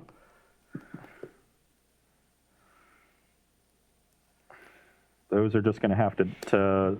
They can't double block anything, so yeah, animate Nexus and attack. Oh, correct this. Yeah, I'll return Seasoned Pyromancer, double block. These 2, take 3. That's all I got, right? Because it's a 3/3. These are both 3s now. Yeah. Yeah, so you take 3. Can I block just 1, 3, No. 4, 5, 6? That's why Croxa wasn't good enough. Okay, yep, block that. So go to block, 3. 3. Play a Toolcraft. Okay. Sit there and... All right, you got it. GG. Damnation would not be good enough here. Yeah. With the Scrounger Nettle Cyst Nexus. Yeah, not much I could do there. Oh, that was a beating. Yeah, I got time for a pity game here at least. I want to do some things. I'll try to beat you up real quick if you're down. Sure. Yeah. I want the marbles over here first, though. Oh, sorry. We do that at the end of the show. So, yeah, sorry. Sounds like it's time to end the show, Ross. Yeah. Let's thank some subs. Yeah, hey, absolutely. No, that was impressive. I just couldn't get anything going. Just drew a lot of suppliers. That Fateless Looting ended up being bad. My hand was pretty weak. I definitely could have mulliganed for just a more powerful card. But, you know, the one Fatal Push on the DRC, certainly very relevant. It was super good, You would have been able to get through 2 or 3 more cards easily over the course of that game. Put Croxas into the yard, stuff like that. But, yeah. So, you know, my sideboard coming up there a little bit. And then Fatal Push, just really good against me. Kills everything. Yeah. All right, we'll play a nice fast and loose one. Show's going to go to Ross, but I want to end with a Ross beatdown because that's just it's what makes us all happy. Well, this hand is another just no action hand. Can't keep that one. Plus the Fabled Passage is awkward. I'm starting to think maybe Fabled Passages shouldn't be in the deck when you have DRC, just because you don't need that extra land to go to the graveyard. You know, you get so much extra mill. I will keep my hand. It is not great. Okay. I will... I guess I'll keep. This is not a great hand, but we'll put this on the bottom. I'll play a land tapped, and I'll pass to you. I'll land tap. That was my plan. All right. Now I have the all-powerful Arcanist. Pass to you. I will play a Scrap Heap Scrounger. Okay. Pass to you. Interesting there. All right. I'm going to start with a Seasoned Pyromancer. That's pretty cool. Yeah. And discard the spell he wants to cast. No, sadly, it's still not a great spell. So I'll get 2 creatures. Croxa, though? Yeah. Yeah. I'll draw 2. And I'll pass to you. Don't want to attack for 1? I can't block. Oh, yeah, I forgot you can't block. Yep. Pass to you. I'm at 19. You're at 20. It's a nice amount of power, though. Yeah. That was cute. I will attack since I can't block. 17. And before you get too crazy, let's play Apparition on this Arcanist. Hey, I was going to get crazy. Pass the turn. All right. Not cool. All right, I'll draw. That sounds about right. I will play a Dragon Rage Channeler. Yep. We're going to go with Claim the Firstborn here. Surveil. Graveyard. Then I will attack for 6. I got a 13. I don't have the fame, and you just get it back. Pass to you. I was all worried. Yeah. We're at land, creature, sorcery, so you're just missing instant for Delirium. Yep. Oh, that's a good one. I just want to be able to deploy my hand here. Yep. So I will start on Bright Climb Pathway and Esper Sentinel. Okay. Resolved. Then I will attack for 3 with the Scrounger. Okay, I'll go to 14. 14, and then I will play a Nettle Cyst and get a Germ. All right. It is a 3/3 Germ. Done. Yep. Ooh, that was a great draw.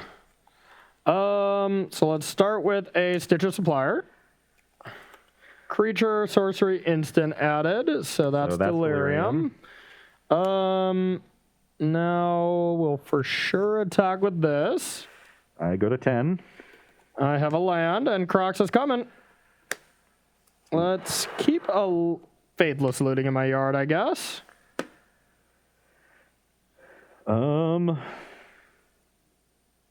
Here comes Croxa. Here comes Croxa.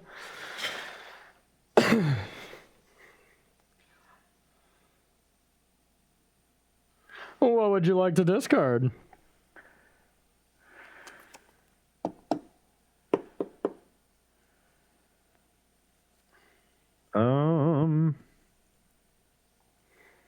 You're at 14. 14 to 10. Maybe you at 7. 2, 3, 4, 5.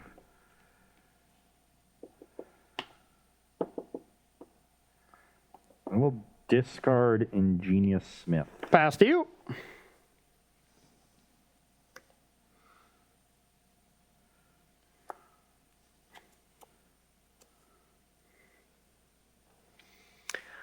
You got the goods?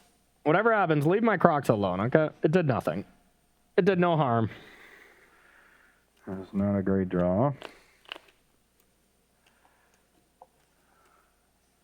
Well, I guess I can stop the Croxa. Don't like that. I will play Spire of Industry. Okay. I have another Nettle Cyst. Okay. And I guess I don't even need to. I can just double block. Yeah. The 2 Nettle Cysts. And that's sure. even better than. And they're currently 4s.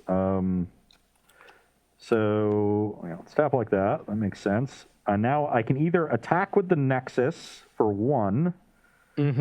Or I can attack with the Scrounger, and no matter how you block it, I guess you just have such an easy block on the Scrounger. That doesn't make sense. So let's just get in with the Nexus for 1. All right, I'm at 13.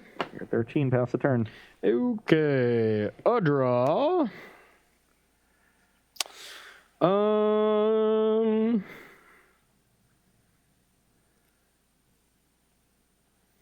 Start with a looting, trigger surveil. Yep.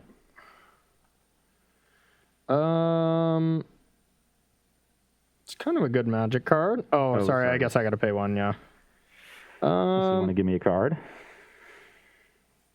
All right, I'll keep that and draw 2. I'll discard these 2. Now let's attack with these 2 creatures. Trigger. It's a land. Okay. 7. Okay.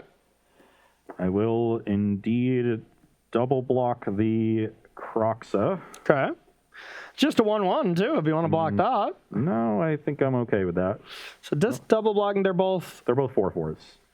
Full So if you kill one of these, then it'll still trade, but I'll lose both germs. Yeah. Yeah, I'll hit Esper Sentinel, Surveil. I'll leave that one there. So I take 1, I go to 6. Yep, pass to you.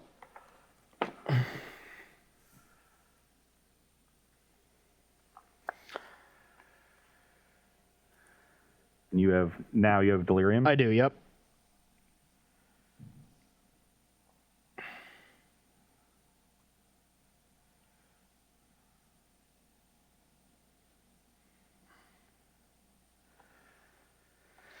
That is kind of a tilt. A little bit of a T. Yeah. Excellent, excellent. You have me at 6. Yes.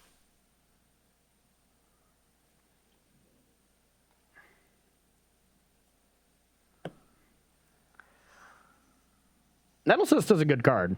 Yep. 2 mana to equip. For whatever reason, I thought it was 3 to equip. That's impressive.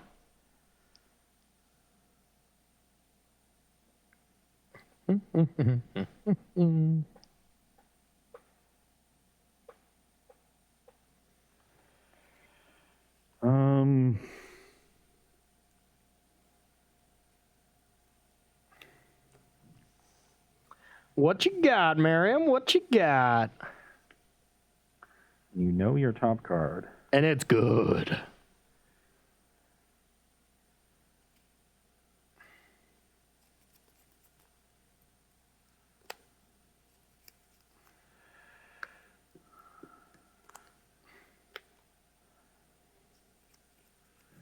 That is disgusting.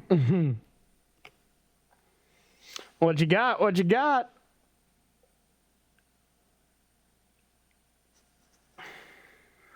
I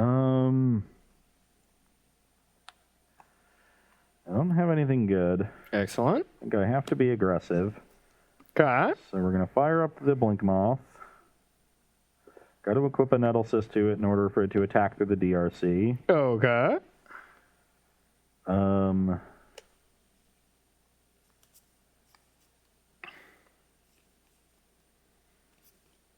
Got a Fatal Push there. That would be nice. I'd be pretty happy if I think I would have moved much faster. Yeah. If that were the case. Because you'd be pretty dead. You're pretty dead, though. Am I? Yes. But I will take that amount of damage.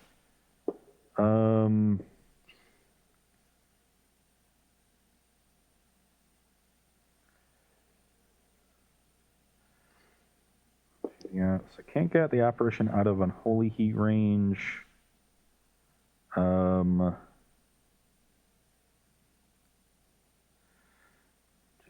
maybe I've got a...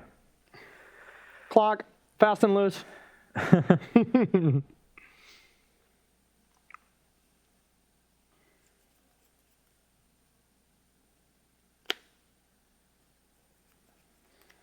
Two back. Back.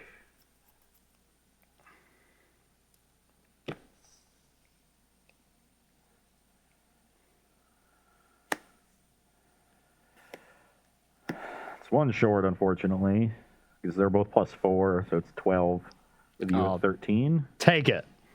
I guess that actually just leaves me. Yeah, I actually can't attack with the Blink Bump Nexus. I keep thinking you're going to use the Claim Fame, but you just don't have to. Yeah. So I actually can't even attack with this thing. Okay. So I think I just have to...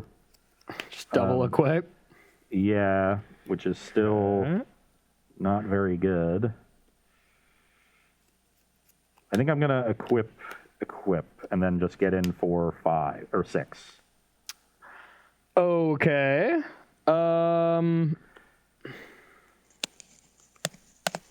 In that case, I think that was the one play that leaves you maybe not dead. Yeah, we found it. Yeah, I'll still take it and try to kill you. Yeah, so you go to 7, I'm at 6. Okay, Pass done. turn. All right, I have an Arcanist. Then I will Fame it. Okay. Trigger Surveil. Delirium. Had a sorcery on top. Yep. But if I don't hit Delirium off the Arcanist attack, how big is that thing? It's a 5/5. But when I animate Nexus, it'll be a 6/6. Okay. So just barely not out of Unholy Heat range if you hit another instant. Yeah, so I'll attack. Yeah, so it's just like if Corey does nothing, I can just barely survive. Yeah. See. I think I have to go like something like this, but I might still just die on the crackback now. I mean, losing the Nexus and these being 3s makes that tough. Oh, yeah, you have to lose the Nexus. That's right. Yeah. Because you block here. Because you can always jump this, and this needs then 2 artifacts to be lethal. Well, attacking with everything then is then you're definitely dead on board if you don't kill me. If I don't kill you. I guess if you Unholy Heat here and attack with everything, I'm forced to block, right? I have to block there and there. And no, because this would be not Delirious. That's the whole thing. Oh, yeah. Yeah. So if I attack with everything, then you are still forced to block with that? But I'm still forced to block with this, right? No. Oh. Yeah. Because this is 6, even without Delirium, right? So if you attack with everything and Unholy Heat Apparition, if you brick, I still have to block with this Nexus. Yeah. And then this is a 5 toughness creature with 2 damage on it, taking 3 in combat. Oh, and yeah, you'll get yeah. a blocker back when it dies. Oh, yeah, the blocker back when it dies. Okay, yeah, so Yeah. I'll do this. I'll Unholy Heat, targeting this. I guess I don't even have to Unholy Heat. Yeah, okay. I'll Unholy Heat, target this. I'll put this in the graveyard. Yeah. Yeah. I animate. Yeah. So now I'm at 6. This is a 1/1, 3/3 trample, 2/2, and these are all 1/1s. Yeah, yeah. I think I chucked this game. But no, I think you're fine. Okay. Because I can't. Well, yeah, Yeah, because I'm you're right, at I'm exactly fine. 6, right? Yep. So this is not a block that keeps me alive.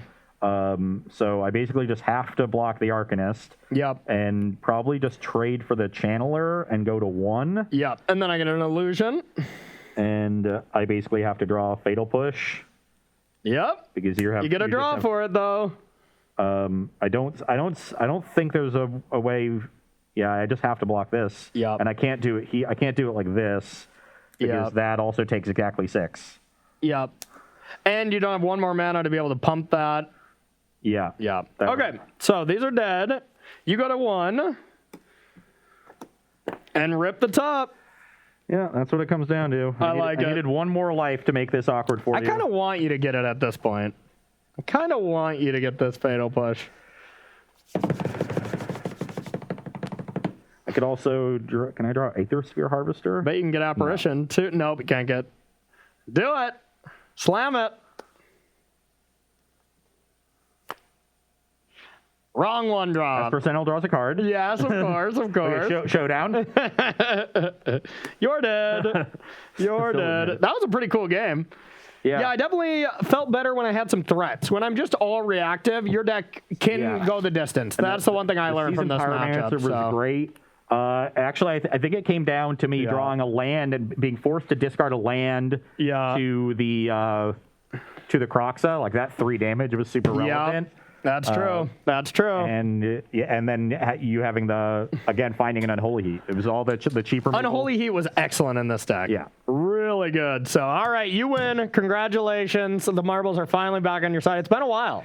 I got 1 in there recently. Yeah, I think so. I think I won Tuesday last week. Yeah, that sounds right. So that sounds right. We're 2-2 since Jim left. Okay. Not bad.